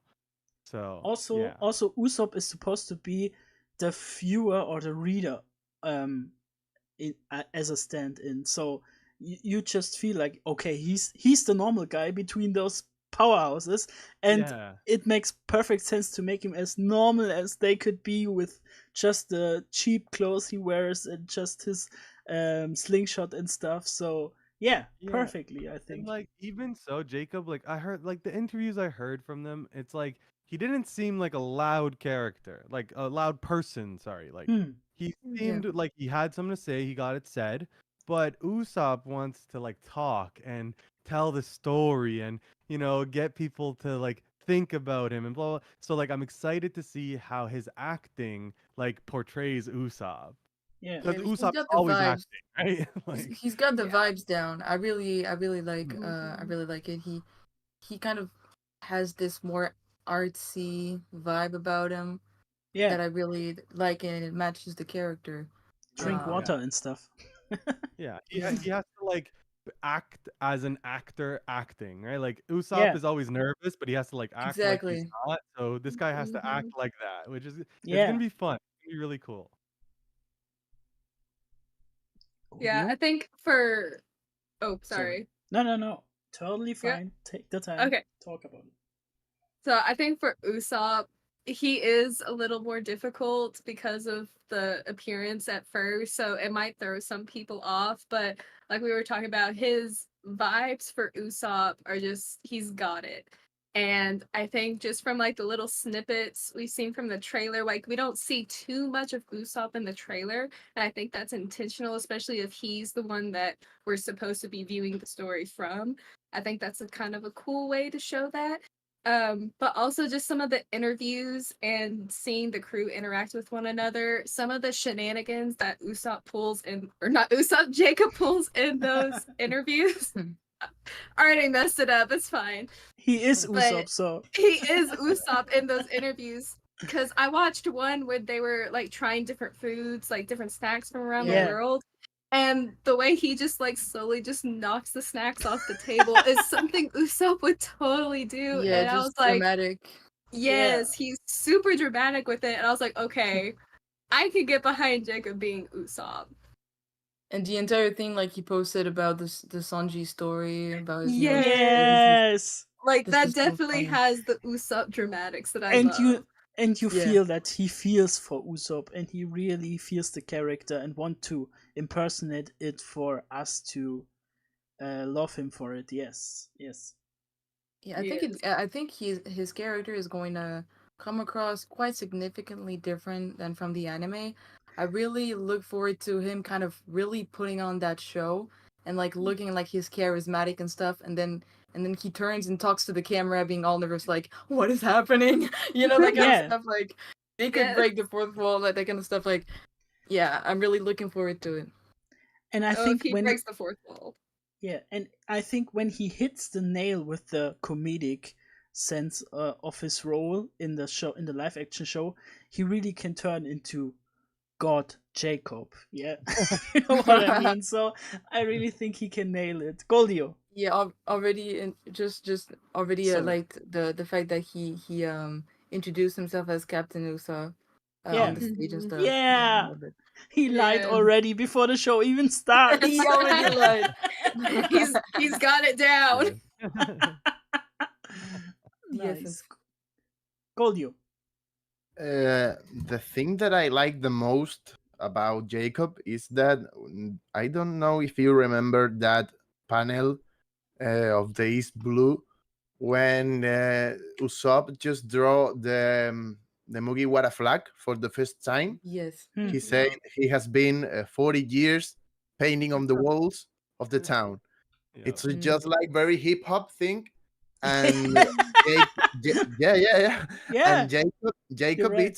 it's a rapper. He has Yeah. Spotify perfil. I don't know the word, and he just made some very good songs. I Hip-hop didn't know he songs. make raps. Okay. Can you drop and- some links for us? Yeah, I have it. I think I made Right. you mod already, so you can drop that into the chat as well, so we can. Okay. Oh, it'd be so And, cool if we're introduced to him with like I him kind of didn't know like that. just drawing on a wall or like on the ground Yeah. and kind of like humming to himself. That'd be so cute. That was Awesome. And, Thank you for sharing. Yes, I think that's a very accurate cast. Again, I mean, it's just like they have searched for the psychical history of all of them, and then pick which one is more accurate to the character without being in a role. So it's very. I think I love Jacob. I mean, I think it was just love at first sight. Yeah, 'Cause, me too. Yeah. we didn't saw so much about him. He has been on Grey's Anatomy and another show that is not very well known. No, And don't make me watch Grey's Anatomy again. and yeah, I think it's very cool that he looks like being very shy on public statements. He's very he talks very very little moments, and I think it's just the same vibe of the character. We read on the Arthur post that he resembles a lot of that To Doom video. let me guys tell you a story. I think Mm. it's just the best video we have seen for marketing, and it just I think I had goosebumps when he said that part of and that's no a lie. Yeah, So yeah, I love him. I love him. I got goosebumps at that point in the video when he said, and that's Yeah, not a yeah, lie. me Yeah. too. Also, really awesome how he always makes positive vibes on Instagram and stuff with drink water and stuff. Drink It water. Yeah, really Yeah. feels like it cracks me it. up every Yeah, time. I love it. yeah, yeah. Also, thanks to the chat, you're participating as well here, and I read your messages, but most of them don't fit really well to the topic. I really want to include you, but I can't keep up with all of the chat. So, if one of you want to pick up messages from the chat, feel free to do so. Really amazing, guys. We are 32 people right now in the live, so it's amazing. Yeah. Okay, that leads us to We have Skylar, Sanji. our Sanji. Yes. GB. Um, so Sanji, I think this was the cast I was the most unsure about back when we only had like a photo, like a single photo and like the name and stuff. Hmm. Um, but from the moment where we got to see more of him and like learn about how he trained, uh, to learn how to do the kicks and the moves, and see more videos of him, he has really, really, really grown on me, and now I cannot wait to see him. And also, I really love the attention to details, like how he has played before with the deaf actor, and how they had before like a relationship of like almost like parental figure, etc. So I really love that attention to detail with the casting, and also like just in general, I have to admit like Sonji used to be my favorite character at the beginning of the story, and people who've went through the entire manga, they know that Sanji is a little bit complicated. There are definitely a few controversial things going on with him that I will not name. I don't think it's necessary. But so yeah, for me, it has been kind of a roller coaster being with Sanji, because a lot of moments he has really, really disappointed me as like a person, and Oda with the jokes he makes with them and stuff. Yeah. I really don't think it's the greatest thing, to be honest. But then we have some of the best moments, like in Whole Cake Island. I think it's fantastic. Um, all of this. So I cannot wait to be able to almost like get to know Sanji again Yeah. through a new lens, and him Through a being new closer to iteration. like a Mr. Prince. You know what I mean? Like from the beginning, get that vibe from him. I cannot wait to see that, and I really love Tess. He's fantastic. Yeah. Yeah, I think I speak for all of us. The Japanese comedy could get into things that other Eesh. Yeah. other topics and other people in the world wouldn't really make jokes about. So yeah, they could improve on that stuff and make Sanji look more flirty than simpy. But yeah, totally agree. I think Sanji.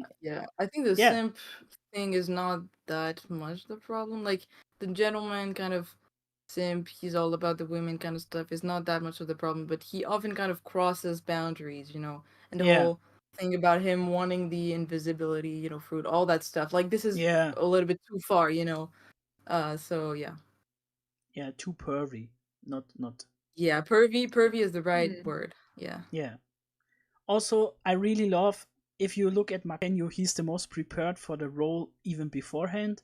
But Hmm. Taz really worked hard to fit the role. I think he's the Exactly. actor that really worked hard to really fit the role. Instead of Inaki just eating and reading the manga. But yeah, really. Loki, what are your thoughts about Tess Skylar? Yeah, I'm pretty excited for. Well, excited is maybe the wrong word. Like, I started off being nervous simply because of the curled eyebrow, but now that I thought about it more, I kind of went. It's not that important for a long, long time in the manga. Yeah. So if the live action ever gets to that point, I'd be cool with like, oh no, I have this mark on my back, and then Haley they move looking on to that. suspicious here? Yeah, like oh, someone I'm not gonna say Don't anything. Like, spoil it's anything. No, nothing.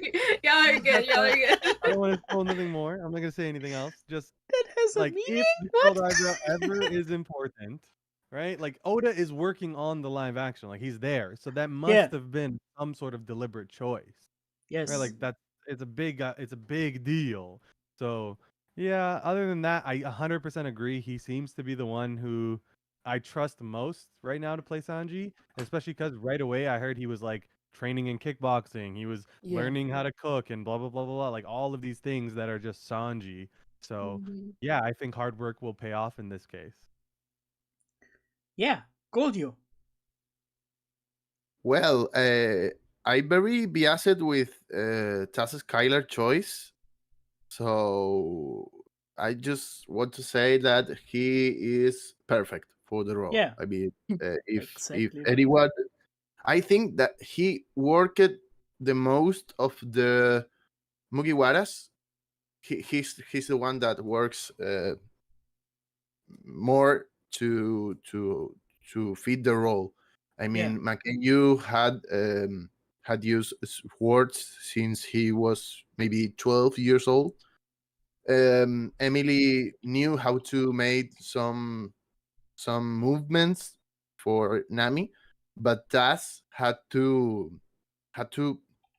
just learn how to kick, how to use his legs, and I think maybe Makenyu will have more good opinions because Zoro is the most badass character of all the main characters, but I think Sanji will be awesome, and people will have a surprise when they see him using her legs and kicking, because he started from zero to hero like Hercules. Yeah.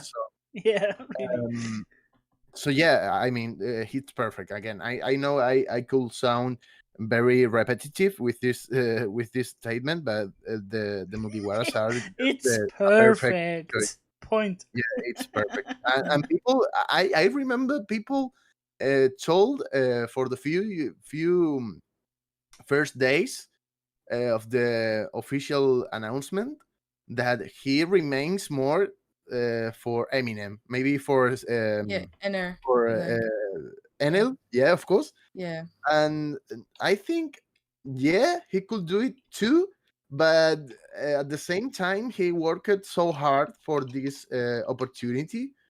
And well, at first sight, it was my least favorite for all of five of them.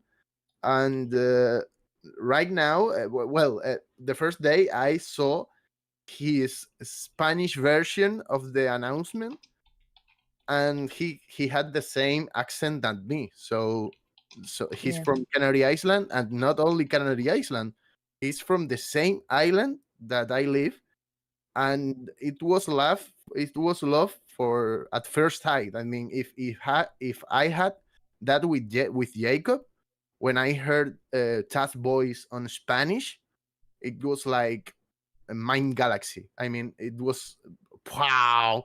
I was just blown away by the Yeah. idea that Sanji is from my island. So I think that's I have no words even in Spanish to say what I felt the first time, and yeah, I'm very biased, like I said. So it's perfect. I mean, it's perfect. It wasn't perfect at first, but he worked so hard Yeah. He that worked really now hard. he's Mhm. perfect for the character. So The dedication, yeah. Also, yeah, can you please do me a favor and tell us about the story? How you get a fucking picture with this Skylar?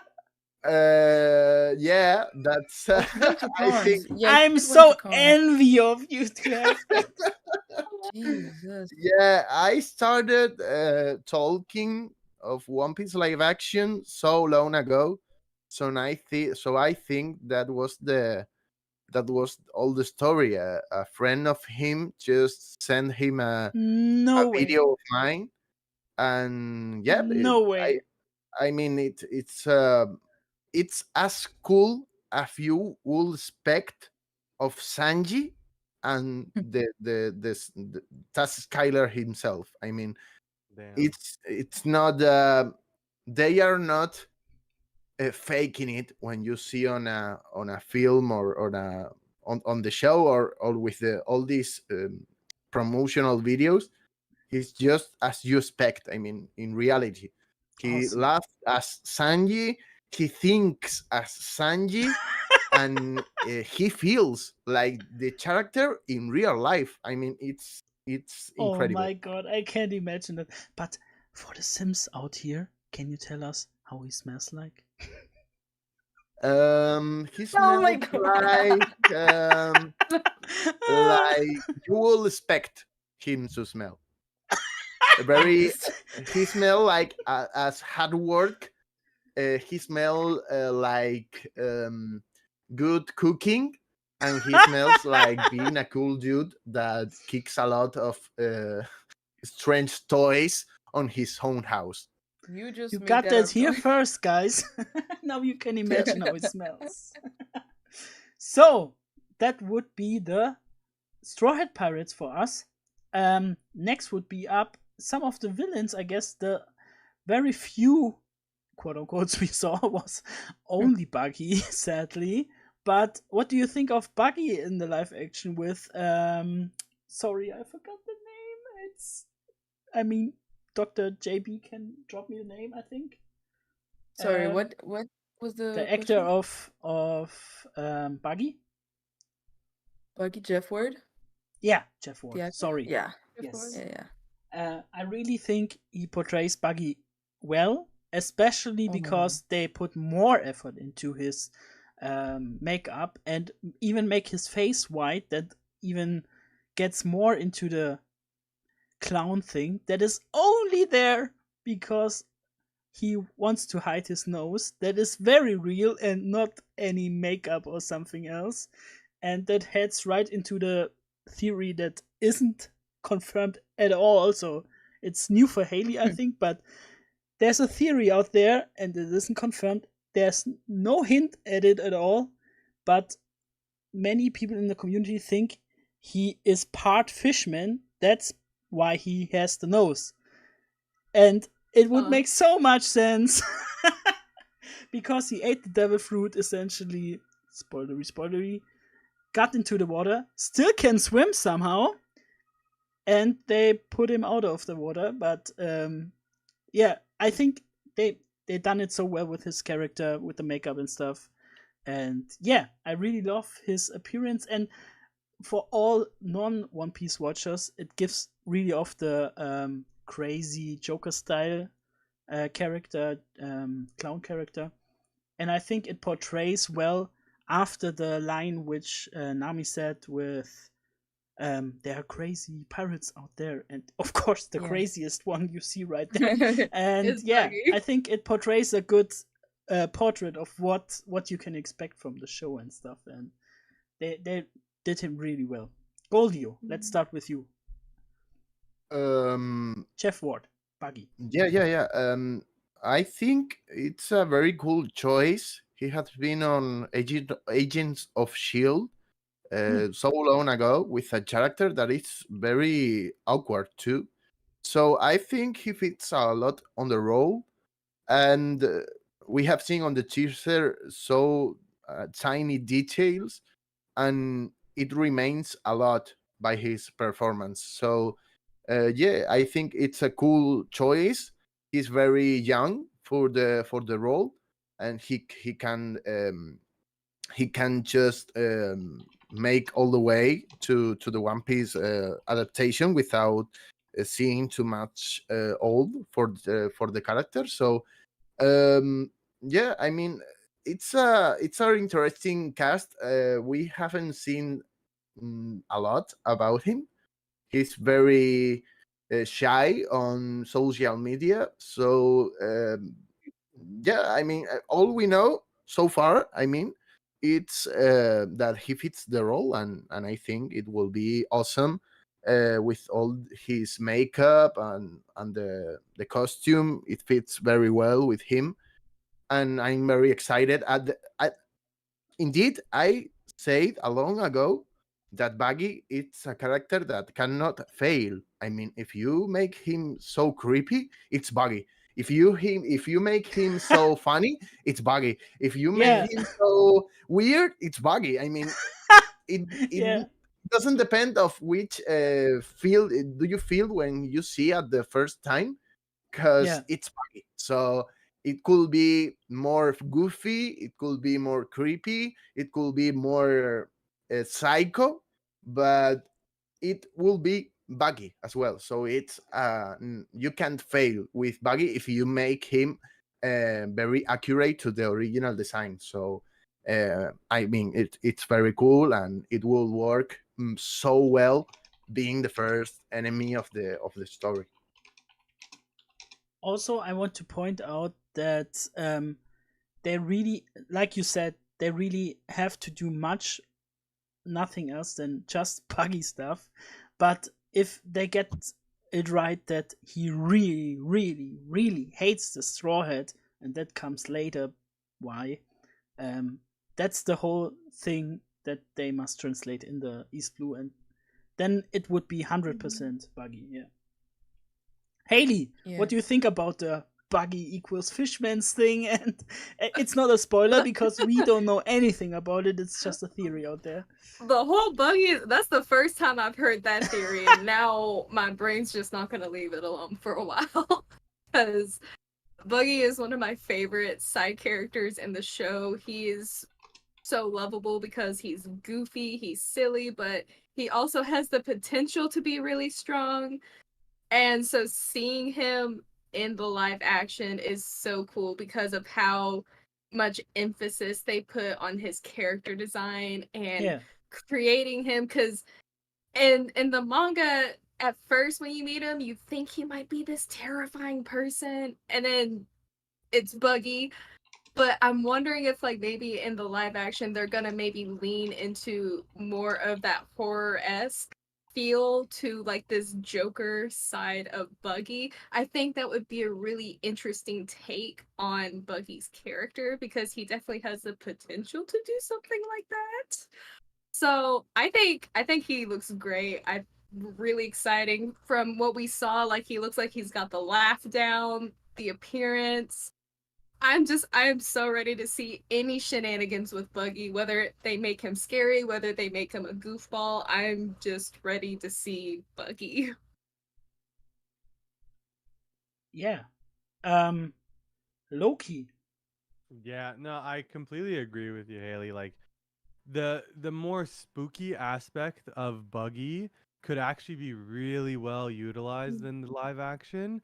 Um because you're right, like in the first like arcs of One Piece, like Buggy is a villain. He's like one of the big bads. Like later on, he ends up like doing some crazy things, like as a villain, like almost taking out some of our teammates, right? So them showing that little clip of him like looking like the clown from It, like it's Yeah. pretty good that Yeah. they're doing that. Yeah. And it would be really cool if in the same way we kind of got Usopp's like breaking the fourth wall or like having to act non-cowardly. Deadpoolish. He could do that with Buggy, right? Like where it's like this Yeah. scary, confident person up front, and then he turns around like, "Oh no, I don't know what I'm doing." Like something, That'd be so something along funny. those lines. I think Yes. could utilize well. I So yeah, really Awesome. hope they're. design. It's creepy. That is good. We cannot forget that these are no longer cartoon characters, right? Yeah. They are supposed to be the monster of the East Blue, so they got to look like it, kinda. So Buggy looking spooky is a good thing. I'm excited. Nice. And I think I missed GB in that one. Yeah. Um. So yeah, I really hope they're able to do this duality of like the scary and funny part. And you guys mentioned It and the Joker. Like there are so many iconic clown figures in the media. I think it's going to be able to resonate with a lot of people at large that might not even be familiar with One Piece in the first place. And to be completely honest, at first, like I watched the teaser as I had just woken up. It was 6 a.m. I my vision was still blurry. I clicked on the thing. I was not walking straight. I clicked on the thing to watch it, and like at first I was not completely sold on it. I was having a little bit of trouble getting into the teaser, and then Jeff just appeared on screen. Like Bucky just appeared on screen, and I almost woke up everyone in the house. Like I was so hyped, and I from this point Oh on I my was God. sold on the teaser, and now every time I watch it, I like it even more. But yeah, Yeah. to me, I think he's going to be a show stealer, and I I cannot wait to see what he does. I like the fact that he's more mysterious on social media and stuff, so we really have no idea what the guy is about. I really dig the makeup and the costume. They did an amazing job. Honestly, the team is crazy. Yeah. So yeah. Hmm. So yeah, Buggy D Clown for all of us here. But I Yes, want sir. to I want to point out to another cast member, to Grant Ross. I'm sharing the link right now in the stream. He he even wrote back to me because he searched for a figure of himself online and didn't find any. And we shared some links to him so he can buy one. He's really passionate for it too. Except he has one of the minor rows, so you Yes. wouldn't expect him to be so much invested, but he's so much invested and really retweets stuff about One Piece live action and stuff. So the few times he was on set, he was feeling so passionate about the whole crew, about the whole production, that he really cares about from now on, and it really stood out to me. So please send him some love, follow him on Twitter, and send him some hearts and stuff.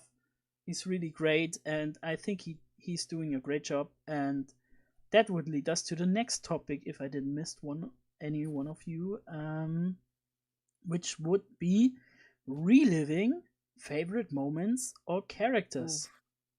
What is the biggest point you think? Oh, if that scene is in the One Piece live action, whew, goosebumps.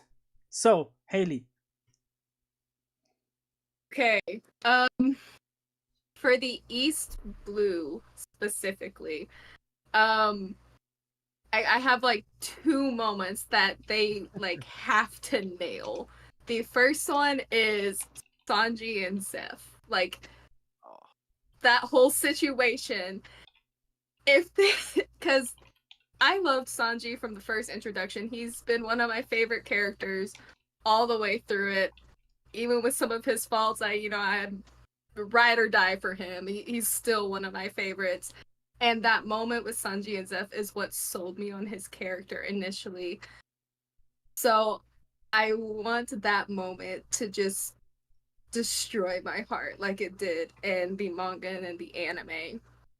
So that has to be like one of the biggest moments. And then the other one, of course, has to be in Arlong Park with everything. And I think Nami's acting and Luffy's acting will be what either sells it or not.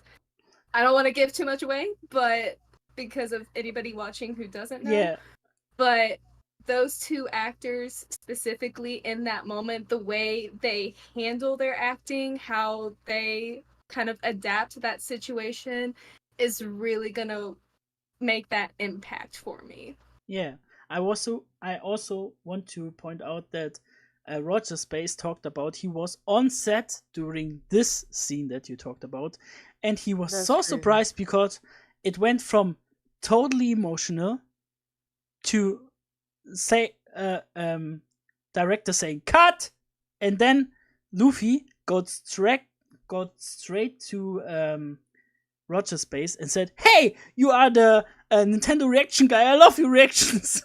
let's play Smash Bros together." That's so Luffy 1-to-1, and Yeah, I remember Oof. that anecdote. oof, right in the Oh, heart. So, wow. GB, what's your take? So yeah, obviously there are so many iconic moments, specifically obviously Nami and Arlong Park. But besides the very emotional, like, and impactful moments, obviously there's also Shanks and the monster.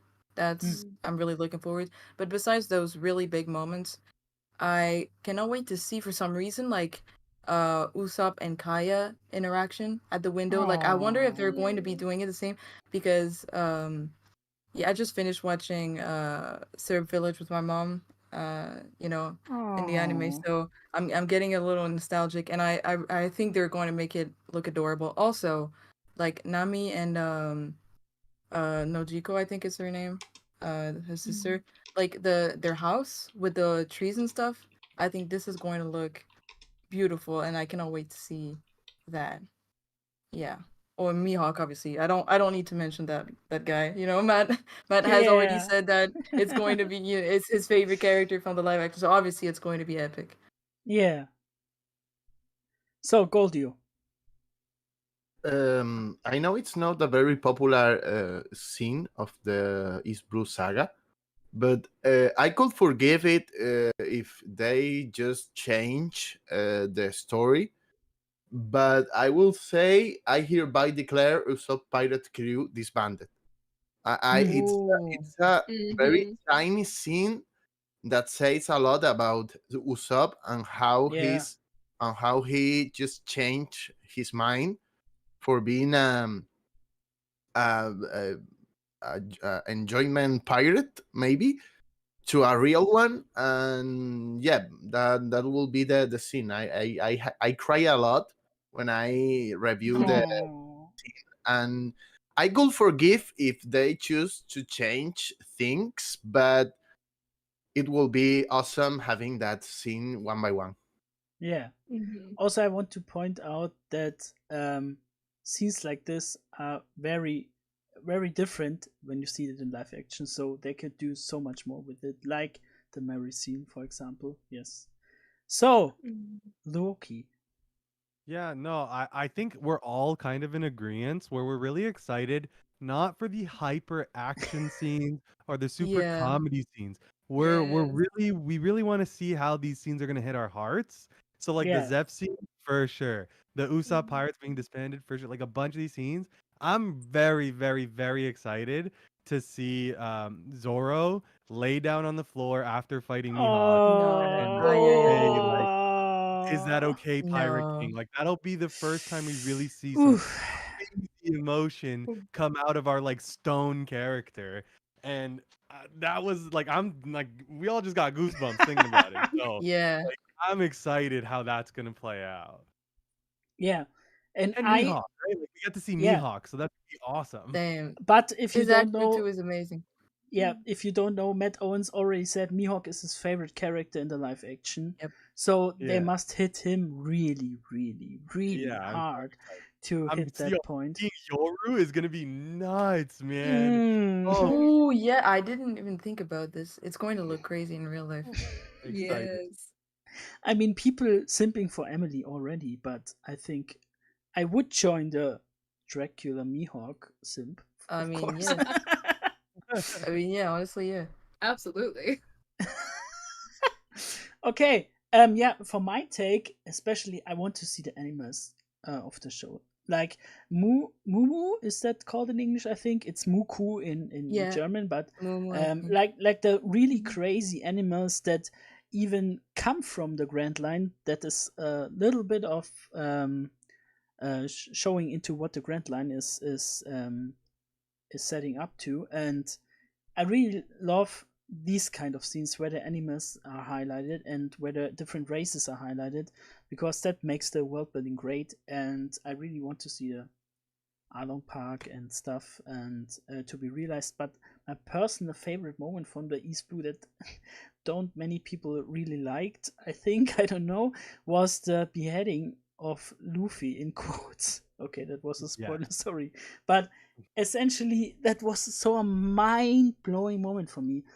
I know that the Mhm. Nami moment hits right in the heart, but that scene of Luffy and Buggy was mind blowing for me at the time. Yeah. It was so pure luck for him to survive Yeah. that, and he comes No. out with a grin, and it was goosebumps all the way. So yeah, if that scene is done correctly, and I really am a stand for Loketown, and I really want to see Loketown. Many Yeah, people say cannot wait for Loketown. lockdown.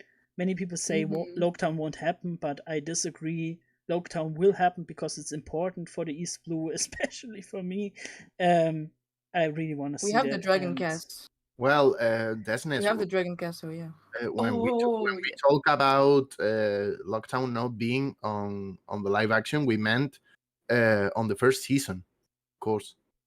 I mean, Yeah. we yeah, have I mean, some clues that we think that it will happen on the first episode of the second season. So just in case. which leads I us to the really next no. topic, which Oh, is perfect transition. how season 2 could be handled, or the potential length of the OPLA. So let's take the potential length of the OPLA into the front here and say, when do they will stop the season? So yeah, this will get a little bit of spoilery. Sorry for people that don't want to get spoiled. Please take a 5 minute break and go to the toilet or something. We will talk about spoilers in this place because it's important for this. And yeah, I personally think there are two or three approaches to this. One, because the live action cast said they don't want it to be that long, but long Yep. enough to be exciting.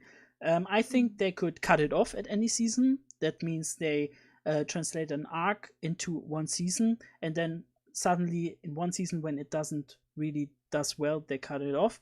Or it could mean they go into a quick end, so that means they wrap up the story more and crunch down more arcs into one season or something like that, and go into the end quickly.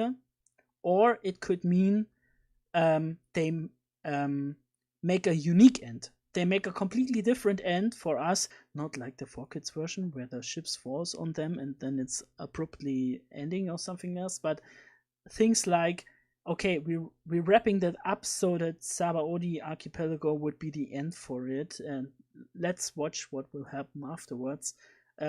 This is what I imagine. I want to hear your thoughts about it, where they could end it and what they will change, because I think the actors said already that they won't do it as long as Game of Thrones, like 8 seasons or more. Yeah. So I think this is best for us too, because the actors would be bored of that and stuff like that, and they want to do other stuff. So I think it's good to either cut it down or make it different on the way. So what is your approach? We start with, I don't know, Goldio. I think the best scene to end the second season is the Vivi, the Vivi goodbye with the hands up with the X mark. Yeah, Um, that for sure. But I meant, if you don't understand me, it's totally okay. We have a language barrier here. It's established, I think. But I thought of the series in the long term. So will they catch up oh, to post time skip or not, or will they reach the whole story of One Piece, or only doing pre time skip or something like that? I think if they reach the time skip, it will be a very good choice because Hmm. then you can recast the Mugiwara and continue the adventure. I agree. I know it will be very awkward to have another characters or another actors behind the known roles, but I really think that they can do it because you can just make One Piece a brief history of One Piece. I mean, we have seen that they want to told us the story of East Blue in 8 hours. So that means you could just push for the end in like 9, 10 seasons, and seeing how it's the industry right now, I think it's not impossible to do Hmm. it just in a row with the same actors and the same characters. But yeah, I'm very biased with this because I have a One Piece live action channel, so that's my best hope.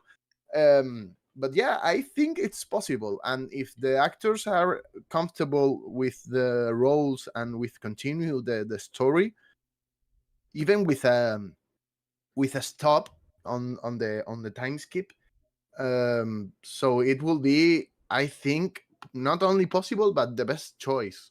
Because if One Piece is it will be very awkward to have half One Piece instead of all the story right now.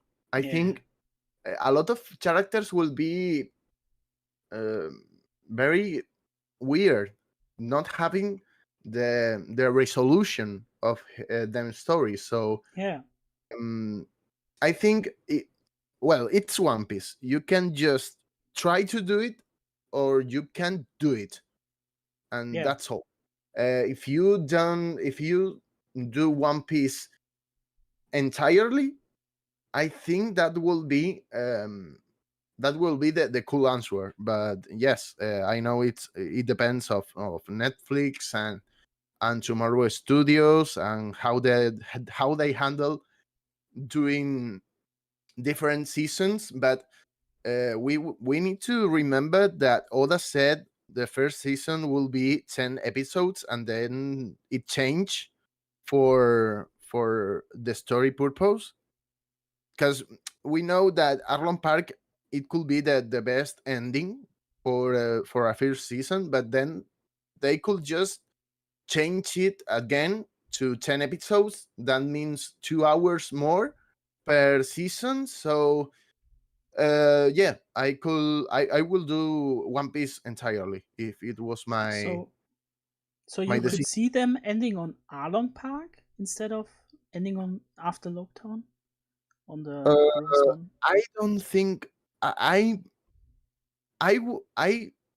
before I wanted Lockdown to be on the first season, but just because even I will like the lightning scene to be the final cut of the first season, because it makes like a parallelism with Gold Roger being executed on the on the first scene. But I think it's a better choice, because at least we can assure that we have the barrel scene when Mugiwaras just make a promise to fulfill their dreams. Yeah. And we have seen that they did that scene, and Zoro doesn't have three swords. Okay. It, he has only one. So I know it's very difficult when you are a totally One Piece fan, but Arlon Park is the peak of the East Blue saga. It's with no doubts. And if you have to reach one or two more episodes with the story without being an ending, I think it just go down for Lockdown. Lockdown could be a very good start of the second season with all the scenes, and then the crew going to Grand Line for the first episode. I think it will be very cool. But if you end Arlon Park with all the dramatic scenes and then just go by another episode with less that are less intense of writing, and even with the actors, I mean, I think it could be a down on the finals moments, and it Yeah. will help a lot to the story if you simply go. I mean, Lockdown is an arc that goes better when you have reached two different One Piece arcs. If you have reached at least Water 7, Lockdown has a lot of meaning, but at the first sight, you don't know what are the most incredible character that goes on that scene. We Yeah. have seen with the raining and Baggy with Yeah. Luffy. So I think I would like a lot. Of course, I would like seeing all. I mean, I would like to see 5 seasons on the on the first side, Yeah. but I think it will help a lot not having lockdown. Okay. I So think it it will. could work with Loketown because the crew got gathered up to that point, so it could lead into the next season. Okay. Yeah. Interesting. I really personally want to see Loketown, so I really wish that Yeah. that's in there. But what is Haley's opinion on that? So that's really hard. Um, because if they're wanting to finish out, like for first season, if they're wanting to finish out the East Blue saga, then you'd have to put Loketown in there in order to complete the saga. But if they already know they're going into like another season and they're already playing for like Alabasta and things like that, then maybe they can kind of finagle with the positions of some of the later parts of East Blue, tying it into the beginning of Alabasta, like going to Reverse Mountain. That tie-in, I could see how both could work. It would just depend on how they're wanting to plan for later seasons, if they have anything planned for the second season yet or not, or if they're really just wanting to use this first season to show the complete East Blue and just leave it as that to see what people think of it.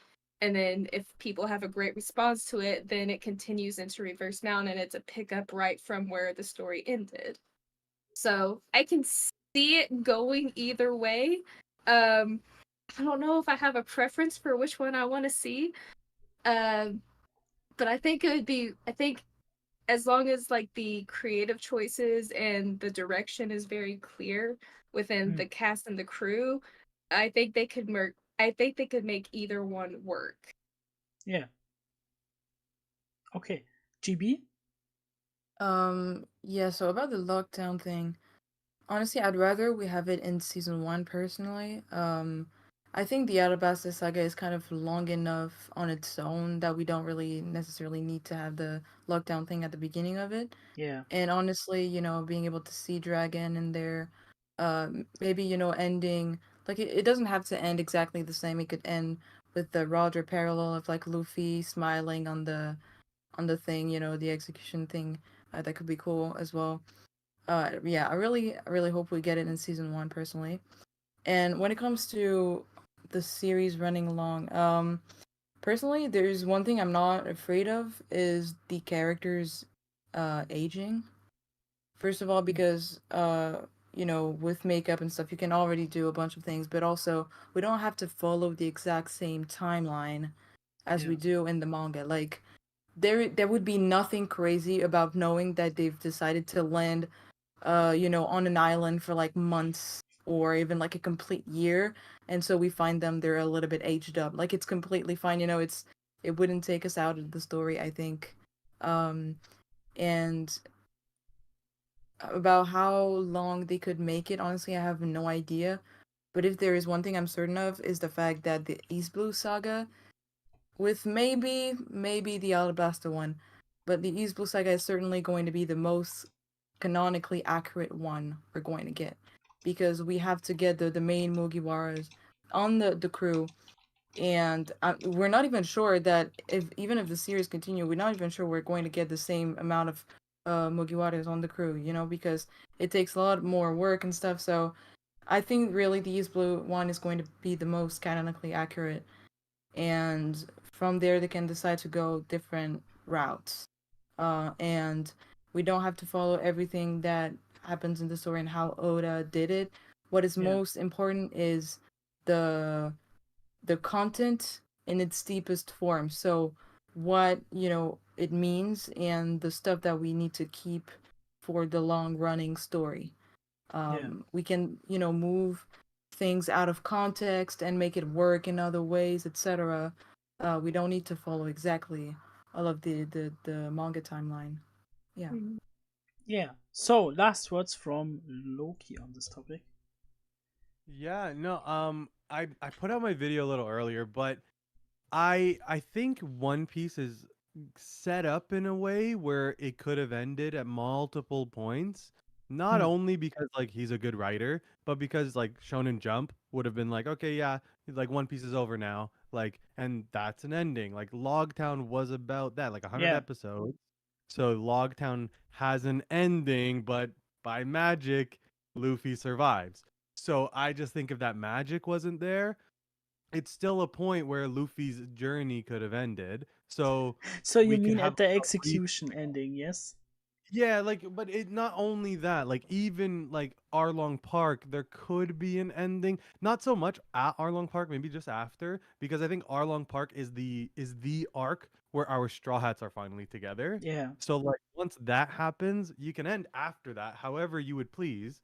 But there's points in the story. So you have like Logtown, you have like what's next? Not Alabasta, not like Thriller Bark and all of those places, but like After Logtown is Sabaody, sure, Reverse Sabaody Mountain for first. sure. Right? Like, let's say they get all the way up to Sabaody, just have it so like Buddy hurts them, right? Like Yeah. it actually goes down, right? Like those are the points I'm talking about, where it's like just by writer magic, these characters don't die and the story continues. Just Hmm. just let them die there. Our story can end there. Okay. So if the story ends earlier, you want them to die. Yeah, I have no problem with our One Piece characters dying. Like absolutely none. It's a pretty gruesome Yeah. story, right? Like Oh, if the should see Haley If right now. Logtown She's gets heartbreak. animated and there's an actual like decapitation on scene, I'm gonna be there. Yeah, Buggy! You're Buggy! bloodthirsty. What the fuck? Buggy See, won. I am not Love okay that. with that. I need Maybe all what? of my Straw Hats alive and well. I, Thank I you think very it's actually much. pretty If you want PG. your alive Straw Hats, you gotta watch the anime. There you go. Oh, Boom. okay, there it is. Nice. Okay. That leads us to season 2 and the potential things that they could make there. We only mentioned characters, no really plot points, but essentially characters that should be involved and we could talk about are A, the CGI or something or green screen made giants, and B, Chopper and stuff. So let's head into Chopper. I read into the chat the most hilarious thing I ever read because somebody wrote Hasbullah as Chopper. I never read This that is the thing. funniest thing. Oh my god. Oh my god. Ah, People are really creative. Yeah, for Chopper, I think it could be really cool if like right away we didn't use like the child Chopper, like the small form. Like Yeah. right away he was in like his half human form. So that Yeah. way Yeah. like you can have an actor and like whatever, like a fursuit or like whatever, make him look like a werewolf. Right? So it's not like a CGI like I don't know, like mascot walking around. Like I know that's what it is in the manga, but then that takes Yeah. away from realism, right? It could So be more of like a humanoid, like it could be just like a child, like a kid with like, makeup that makes it, that makes him look a little bit more like Yeah. animal-like. Yeah. Yeah, my approaches are three ways essentially. First, the kid version that you said with taking a kid, reenacting as Chopper because his normal form should represent a human or something else, and it could be a kid that, like the Sweet Tooth Netflix show, has horns and stuff. The second approach would be totally go full detective Chopper Chew and make him CGI and cute and stuff like the post time skips Chopper. But the third approach, I'm a really stand for that, and I really love the idea, and I already read that in chat too, is I love Jim Henson Productions. I love Muppets. I love all the puppets that they have made, and there are so many ways to realize puppets. And if you at least saw the Treasure Island movie with the Muppets and real person next to it, you realize that if you establish in the world that Muppets are real, they make sense essentially because there's an actor under the Muppet that acts like a real actor and acting the Muppet in the scene, so the actor can watch at the Muppet, so it feels more natural than just putting a CGI on it. And if you translate it to real life, there are kid actors who got casted for Sesame Street and stuff, and they, for the first few episodes they got brought in don't realize that there are actors under the puppets because the puppets are so real for them. So I really feel like a puppet would be a way to go in kind of the goofy way, at the same time as the more furry, childish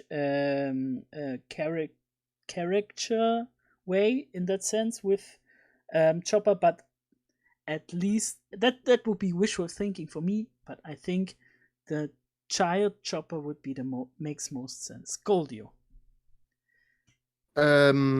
I know it's very crazy thinking about this, but if they reach the second season, I think the best way they can do Chopper is just one by one with CGI. I know it's very expensive. It will be tons of millions of dollars going around that character, but if you do Chopper one by one, that means the old Chopper merchandising works for the new Chopper. Yes. And it's the puppet of the crew. It's a medical, and it's very important of the on the band, but at the same time, it's the best way to improve the earnings of the show. So I will say one by one. I know it's a crazy thought, but I really think if they reach second season, that means they could do it very well. I know. I mean, when I say one by one, I'm not saying a realistic Chopper that it's more expensive to animate, for example, to make them it feel like a real human being on a But different more like body. the anime version of it, like a Yeah, Chopper of 2. course. I mean, like Detective Pikachu. Yeah. That thing, I think that's the best way to do it, and it's very crazy, but at the same time, it's a risk that could make a lot of people start seeing the show on the second season, like the dragons of Game of Thrones. That Yeah. I think that's the best marketing you could do. Yeah. Also, with the new Guardians of the Galaxy and Rocket is completely CGI, Yeah. it's possible, and it could be done very well. Yes, but I'm still It's definitely possible Muppet Chopper. CGI, like, and with time evolving, like, the technique is only going to get better. But I just thought about something. I definitely think we might get like a more human version of Chopper, because how the hell is he going to be able to actually heal the crew if he doesn't have hands? Yeah. Like, Yeah. I just got a flash, and I'm like, how do you make this happen in real life? Like, he Yeah. has to have a human form. Yeah, he's the healer of the crew. You're Yeah, right. that would make Yeah. no sense. Loki, Chopper, Yes. Muppet Yeah. or As I kid said or earlier, like he should, like, in my opinion, just be more in his half human form. You know, just to kind of meld more with the crew, kind of more looking like at what was it? Annie's lobby, with when they're standing on top of the walls, like all of Yeah. our shots are lined up and they're all like proportionately similar. So I think that they could use that as like an idea of what they want Chopper to look like. Whether he's like animated like Detective Pikachu or whatever, I just would like to see like him basically be the same height and like size as our other Straw Hats. Yeah. Just to make it so it's like it doesn't take away from like the realism. Like I'm watching a kids show. I Yeah. have Detective Pikachu walking around. No.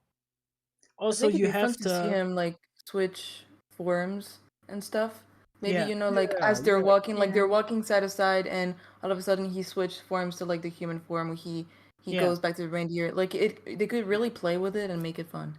Yeah. I So think that's even my if they make Detective Chopper 2, I really can see them casting an actor that plays Chopper as a human form in that sense, as a grown human form, and Yeah. also speak his role as a Chopper 2 kind of version, at the chibi version. So in that scenes, like he said, where he's big and human like, he really can be human. As well as if you see the actors next to next in those type of things like the Doom event and stuff, would be great to see an actor on stage. not Yeah. like a puppet, in my opinion, or Yeah. like just the guys that said, "Hey, I'm the one who made the CGI." Yeah, Oh. Yeah.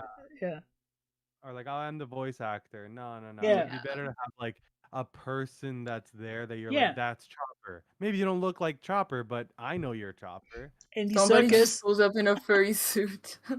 Yeah, which I think that would be my problem with having like a child actor for Chopper. It's simply for like Monster Point. I think that would just Yeah. kind of be creepy and weird, is to have like a kid Okay. be a monster. Like, no, I Okay, that in mean, doesn't. that we point, we've seen certain devil fruit users switch age, if you see what I mean. Yeah, yeah. yeah, Uh yes. Mm-hmm. But I think So you're right. An actor that plays a kid is very more easily done than a kid playing an adult. So yeah, yeah, you're right on that point. Yeah. So I think an adult would make much sense playing a chibi CGI version, but can also play as a green screen or any circus like version of a full grown looking like Chopper. Yes, of course. That makes sense. Yeah. Okay. When I thought about it, I was thinking of like Andy Serkis, how he did Gollum in Lord of the Yeah. Rings. How like, you know, they put all the motion sensor stuff on there and you have someone there acting out everything as Chopper with them as they're going, and they just go over and use the CGI over the natural movements that they use. And I think that would kind of play into the point that he's still like half human, and you could easily do the CGI at least maybe a little smoother, like going through the walking motions and everything, him being a Yeah. reindeer, if you do that motion sensor, because they do that a lot. I know they did that Lord of the Rings and The Hobbit. They even did that with like Harry Potter with the elves and like the clay models and everything. So I think if they utilize that along with playing with the CG, you could have a really good actor playing Chopper while still being able to do all of the creative stuff with his character and all the Yeah. changes that he does. I yeah. agree. Sorry, I'm just gonna jump on that. I think this is a good spot for me to say this. Like, I think that's my problem with wanting the live action to go too far, is because at some point the show just like gets ridiculous. It gets a little ludicrous, little goofy, a little too goofy for real life. Right? Like we were talking about like giants, right? And then you talk about a talking bird, a talking reindeer, and then like people transforming into these things and those things. I think right up to Logtown is like a good point of like, yeah, this is a goofy world Yeah. and this is as real as it'll get. But after Logtown, it starts to get very, very weirdly ludicrous that I Yeah. think it holds better to the realism of our world to just stick before Logtown. Yeah, and Mhm. well, I it's a think good point it's to introduce the people to the world before we get into the crazy stuff of the Mhm. Grand Line. Yeah, that's a real good point here. Yeah. GB. yeah. Mhm. Yeah, but we're like the crazy stuff, we're just going to ease into it like little by little. Like with the arcs going, it's going to get more and more crazy. So I think it's not really a problem in that regard. And honestly, I've never been scared about how they could adapt like the crazy stuff with the CGI and stuff, because nowadays they make insane stuff. Even like Lord of the Rings Yeah. is completely, Yeah. fantastic and stuff. So I'm really not scared, when it comes to that.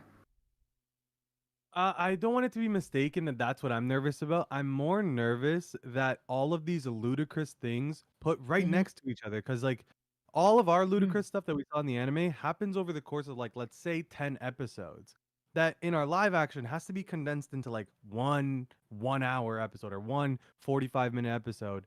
So it'll just be like a string of just crazy, ludicrous, childish, cartoony Oh, so things you think it might be a happening little on TV. overwhelming, like, Yeah, okay, like my mom will I sit get there and what be you like, mean. okay, well, this guy's chopping himself up while this guy's flying and this guy's transforming. This guy's on the floor, but I swear to God, he was just next to that girl. Like, it's just going to be a lot because a lot happens. But the good thing is we That's true. introduce to the world with East Blue, so it is more realism before we hit the Grand Line. It's more fantastical and stuff. So I think Which to hopefully, if like the live action gets to the log point era, they'll yeah, know and they'll understand that they can take their time yeah, after. Like Mhm. they have their audience now. You don't have to do 10 episodes per one episode. You can do like yeah. 3 or 4. You can kind of slow it down to do it properly. Yeah. They can just also build really like the grand line as being this crazy thing because it's what it is, right? So it's like when we're going to get there, it's going to be absolutely insane. And so Yeah. they can really Hype try to this up. sell this like 100% and make this completely like marvelous and stuff like Totally they agree. can really sell it, I think. Yeah, they have Yeah. to make the grand line grand. Mhm. Yeah. Exactly. Yeah, because if they can't do that, all that sense of wonder and adventure kind of gets lost throughout Yeah. the rest of Yeah. the story. It's like the Avengers going into space, but way, way, way ahead. Like not after the first movie or something like that. Mhm. Yeah. Yeah. Hmm. I agree. So the next thing would be to talk about the July 22nd, which will be the One Piece Ooh. Day, which maybe give us the next trailer. It isn't announced that any OPLA stuff will be there, but there are 2 days of just One Piece Day streaming from the original Japanese YouTube account, and I think we will get a little bit of glimpse for the live action. What you are hoping for the July 22nd? I mean, we get the big anime reveal that Haley isn't aware of, so we don't speak about that, but it will make its rounds, and we will. Some of them even tattooed these things on us. So Haley, you can really be hyped for that. But what do you wish to see on the July 22nd for the OPLA? Haley. For me, okay, because I don't know what the big reveal is, so I really don't want to know what it is. There's actually no big reveal. It's actually nothing. Cool, sounds good. I just won't Nothing worry happened. about it. Nothing happened. Yeah, nothing happens. Nothing happened. Yeah. Nothing I happened. think the main thing I would be excited to see is if there's more interactions maybe between like some of like the Japanese cast and the casting for the live action like we've kind of seen so far, and the Japanese cast has written letters about how they feel with the ones who are playing in the live Yeah. action. So I want to know if there might be more of that, or maybe another snippet from the trailer I think would be really cool. Maybe more either around Syrup Village, kind of like the starting point, maybe, instead of teasing. I don't think we'll get any teasers for like Arlong Park or anything at the later part of the season, but if we get a little bit more of like a glimpse into what the first part of it's going to look like, I think that would be pretty cool. So I think that the first trailer is more headed towards non-One Piece fans. So the second trailer, the longer one, would be headed more towards real fans. And I really want to see the next half of the Grand Line or of the East Blue with Fishman integrated and stuff. So I really want to see the next trailer to head into Fishman and stuff. That stuff that still people are worried about. That would be great. Yeah. Loki. Um, because nothing happened. I'm excited to see like more. I don't know how to say it, but I don't really want to see the Straw Hats in our next live action trailer. Like, Ooh, if they interesting. completely cut all of their Straw Hats out and just kind of Just showed us villains. the world, and even if it was like in a world where the Pirate King grew, and it's just like a light scene of like the Every camera trailer ever. following Roger up the stairs to his execution, and it's like Yeah. one man's death. And it's And Usopp just it's speaking. just kind of like the Yeah. narrator getting us Genius. hype and just setting up all these big stories. Like instead of having the like opening of like season 1, you have our trailer as that opening, right? Where he goes through the motions of like Roger died, that's what set off the Great Pirate Era, da da da, all of these characters now, and that would be cool for our second trailer. So essentially setting Interesting. up the thing that we got through the opening in Yeah. every version of the anime. The few seconds where we introduce to how the scene even happens or how the world even functions. Yeah, and to hear a live action Roger say like, "You Ah. want my treasure?" Oh my Ah, god, That would be really goosebumps. cool. yes, that would be amazing. Like that would just generate like the most amount of hype in like most One Piece fans. Yeah, yeah. GB. Yeah, for me personally, I'm really hoping for a trailer. Like even before, like Matt Owens kind of teased us about the possibility of us getting more visuals from the live action. So I do really think we're gonna get a second teaser or trailer. and I think they have no reason to like not give us something a little bit longer, because you know they've shown some snippets at the Anime Expo. So yeah, I think they have no reason to not give us a second trailer. Yeah, I'm really looking forward. It yeah. Yeah. Yeah, Goldio. I would like to see maybe a shadow of Arlong. Hmm. Just the Yeah. shadow. I mean, I would prefer to discover that character on the series, because it could be very weird if we. I mean, we saw that Baggy that they did what Baggy looks very creepy and very Joker style, and with Arlong, I think they will do the same, because it's the real final villain of all the first season. So with a shadow, I think it will be very cool. Um, Apart of that, I think we could be seeing the first teaser with the Japanese dub. We are still looking forward to it. So it Oh yeah. will be very cool discover it on the One Piece Day. Also, I would like to see not main characters. So, for Yeah. example, John Yosaku, Chuchu, Hmm. maybe. Seeing Gaimon will be like a goal celebration at my house. Um, and maybe some characters that we don't expect so much. Yeah. Besides, of course, the Roger execution, it will be. I think if they show us just the clip or just the scene where Roger gets his execution, Like he's gonna pay. I think that will be the best marketing choice ever for this live Yeah. action. Yeah. I agree Yeah. totally. Goosebumps from beginning to Yeah. end. Yeah. Like just hearing Okay. Rogers laugh in the trailer. Like that's all the second trailer. That's all I'm going to lose my Lord mind. in him. Because And then laughing is so important just too. goes to Oh I black. love yeah. Roger. Live action. Poof. That would be so hype. Ah.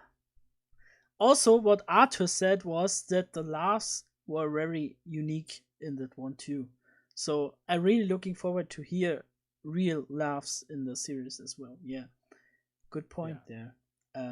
Yeah, July 22nd. I'm really looking forward to it. I want the stream to end on a high note. So last time we get a little bit of tired after talking 3 hours. So I want to end that on a high note. I really love you all, especially the ones in the chat.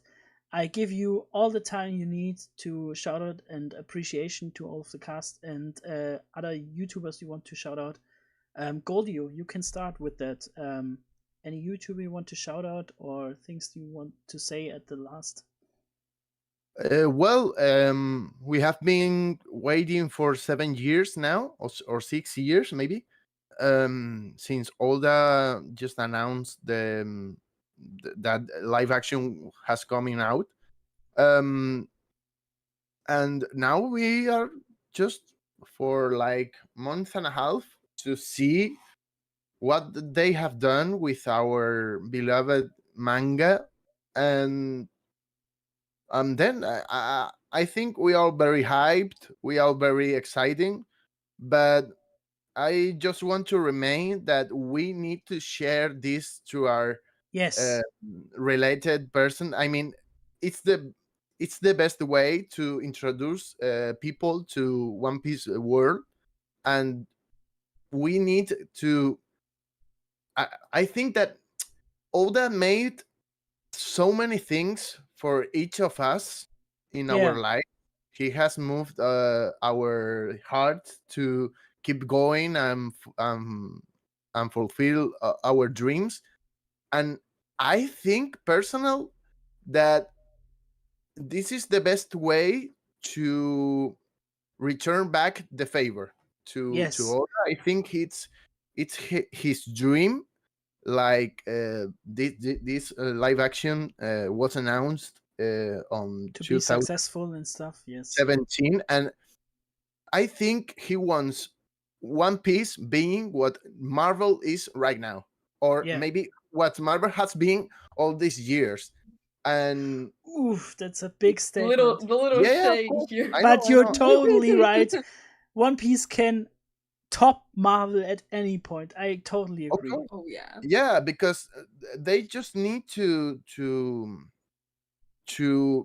make the same story. Marvel Yeah, has changed so many things that you usually can't see the original stories on the scripts, but with One Piece you have an only one timeline. yeah, And if you simply go just make that, mm, with the changes, of course, but if you do just what Oda has done for 25 years, you have an incredible history and an incredible story and an incredible script.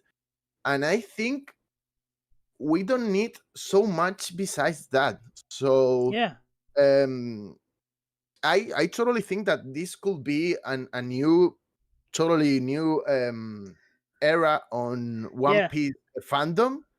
Like And Iñaki said, a new pirate era. yeah, of course. Yeah. And I just want to ask everyone to share the live action when it comes out. If you liked it, simply just go to a friend and say, "Hey, you have Netflix? You just go and see this show." And if all the people in love with this cast, in love with this story, just share to one person, I think we have all the thing we need to a second, third, fourth, or fifth season. So Yeah, yes, that's the only thing that I want to say for for ending. Yeah, And we of can course, threaten people um, too. We can I'm yeah, just sorry. threaten them. Like there's no limits. Yeah, of yeah. course. There's no limits. And yeah, the only I wanted to say that was that. And go Yeah, I see One Piece can't. live action and share it with your friends if you like it. I can't add anything to that. Thank you, Goldio, for being here, of course, for spreading the love and stuff. It's a really great honor to have you here, and your English is very good. Please, all Oh, people in Yeah. chat, Yes, agree it's with me. wonderful. Yeah, He yeah, yeah. has really doubts that he can speak in English, but I really think he nails it, and he's just worried because he isn't used to it, and he can do a great job in English as well. And really shout out again to subscribe to him. And yeah, I can't say it enough. It's our turn now. Oda and Matt Owens turned this one out, and it's our chance now to support Oda, to support Matt Owens, to support Oda's stream, to make this more than it is right now. And there is potential. There is potential there, and yeah, I can't emphasize that enough. Turning into Loki. Yes. What was the question? Hold up, wait. What was the question? So, what are your last words, and what on what point you want to end on the One Piece live action, and what do you see for the future? Oh, the future looks good. We are in the most hype time it is to be a One Piece fan. Yes. Like you got the live action coming out. You got nothing's coming up actually. Like nothing is happening in the next 2 weeks. And then like the dub is gonna catch up soon. Like everything for One Piece is happening. These guys know how to build hype, and I don't think I've ever been let down by their hype. So it kind of just boosts me up for this live action. Um, yeah, like I also want to say thank you very much for having me on. This has been a really good chat. The live action, like I wasn't super excited. Like I was excited as somebody could be, but after talking to you guys, like whoa, there's actually way more attention going into this Hmm. show. Oh, So thanks so much. definitely, I'm gonna get myself a VPN and watch it in other languages. Let's go. Exciting! Woo! GB.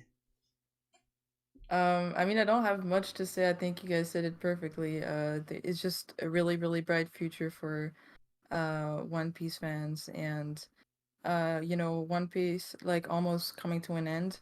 I think it's the perfect time to get people into the story, you know, because I know a lot of people have been jumping onto the One Piece train these past years because they know it's getting closer and closer to the end, and they want to live with us the experience of getting to know what the One Piece is. And so I think with the live action we can get even more of that. So yeah, the future looks really bright, and that's pretty much all I have to say. Really awesome. Yeah, I can totally agree on that. I think still now, when you look at the clips from the Reverie that is happening right now, they still underestimate the live action, and it's so thrilling for me. I get goosebumps for it because they talk about it like it will be released, and then a week later nobody will talk about it. But for me, it's like a hype that could catch on, like Game of Thrones or something like us. To watch it in a pub with many peoples in there, it could reach a whole complete another level on the One Piece Oh scale, yeah, I and think you I can. really, I really look forward to that. I think it can be a huge game changer for the world, but also for just people individually. Like personally, I know that it actually took me a lot of time to get really into One Piece. Like I read the manga because my brother had all of the volumes. And Mm. so I read up until Dressrosa, and I didn't really vibe with like the pace, all of this like Oda's style. It's quite heavy to read actually, One Piece, Yeah, especially as you get further into the story. It's very heavy. And so I dropped the series for like a year at Dressrosa, and then I got my brother spoiled me about a certain thing that is certainly not happening in 2 weeks in the anime, yeah. and so that got me that got me really hyped again. So I decided to go back to reading the manga, but it's actually now retrospectively, I do enjoy more at the beginning of the manga, and also now that I'm caught up, I can get, involved in the community. And so this is what really made me love the manga. And so really having this live action, this new format, I'm really, really looking forward, not just to show my family, but also for myself. Yeah, really, really much. Thank you very much, and thank you for being here as well, for Loki, as well for GB, to represent the French people and for represent the American people. But the Yeah. last words go to my precious first timer, the fiction scholar, Haley. Well, okay, first of all, thank you so much for having me. Ever since I started my One Piece journey, I have experienced nothing but love and being Oh, welcomed into this community. Like, I really felt that once I started One Piece, everybody just kind of like wrapped their arms around me. They're like, okay, let's protect Yeah. this one, and oh Oh my just kind of no, like god. what? guided me What? along. And I was What? like, I've been a part of so many different anime communities, and not a single one has been as like warm and welcoming as the One Piece community. And I'm just like so thankful to all of y'all, like, and meeting y'all, because I don't have the opportunity to meet people like this in other Oh, communities. So being able to talk to y'all is just awesome. And I think, I getting into One Piece at apparently the perfect time on my first time through this, because I get to experience all of this alongside of y'all. I think no matter if the live action does well or if it does bad, I think it's still going to be just a great experience because it exposes One Piece to so many more people that may not have ever seen it until now. And I think that's amazing in and of itself. So I think whether or not people say it's good or bad, it'll still be a success because it's something Oda has poured his love into and it's something the cast has loved. So I think it's going to be great no matter what. awesome. And it's crazy for me. My brother starting One Piece because of the live action. I always owe the live action so Oh. much. But I really must say, you only experienced half of One Piece right now, and you're so much invested right now. I can't imagine how you're going crazy when you reach our point now. I mean, people, people like Loki tattooed things that happened in Wano, and you even reached Wano. So yeah, that is so crazy for me. And yeah, I really love you all. Thank you for being here. I will end it on a high note, like I said, and I really want to try to um, drag you all to the reverie so we can spread love for it and stuff. So please head right into the link I will post right now. Send some hearts. Maybe they acknowledge that or not, but at least we can spread some love there. They're streaming right now. I hope. I hope they didn't stop there. because the Reverie usually goes for 8 to 12 hours. That's a huge thing. So thank you for all being here. Thank you for talking about the One Piece live action. The next discussion we will have is an open mic one where everyone in the chat can join in and talk about it. And of course, you as creators as well. So I would appreciate you coming up and saying your words about the topic that we talk about in the moment. And yeah, we are all heading into the Reverie together and spreading some love. And then we see us in the next discussion. Thank you for being here. Click on the link. Go in there, post some hearts, follow all creators here, and thank you for being here. Bye, for the stream at least. Yeah, thank you, everybody. Thank you. Yes. Ciao.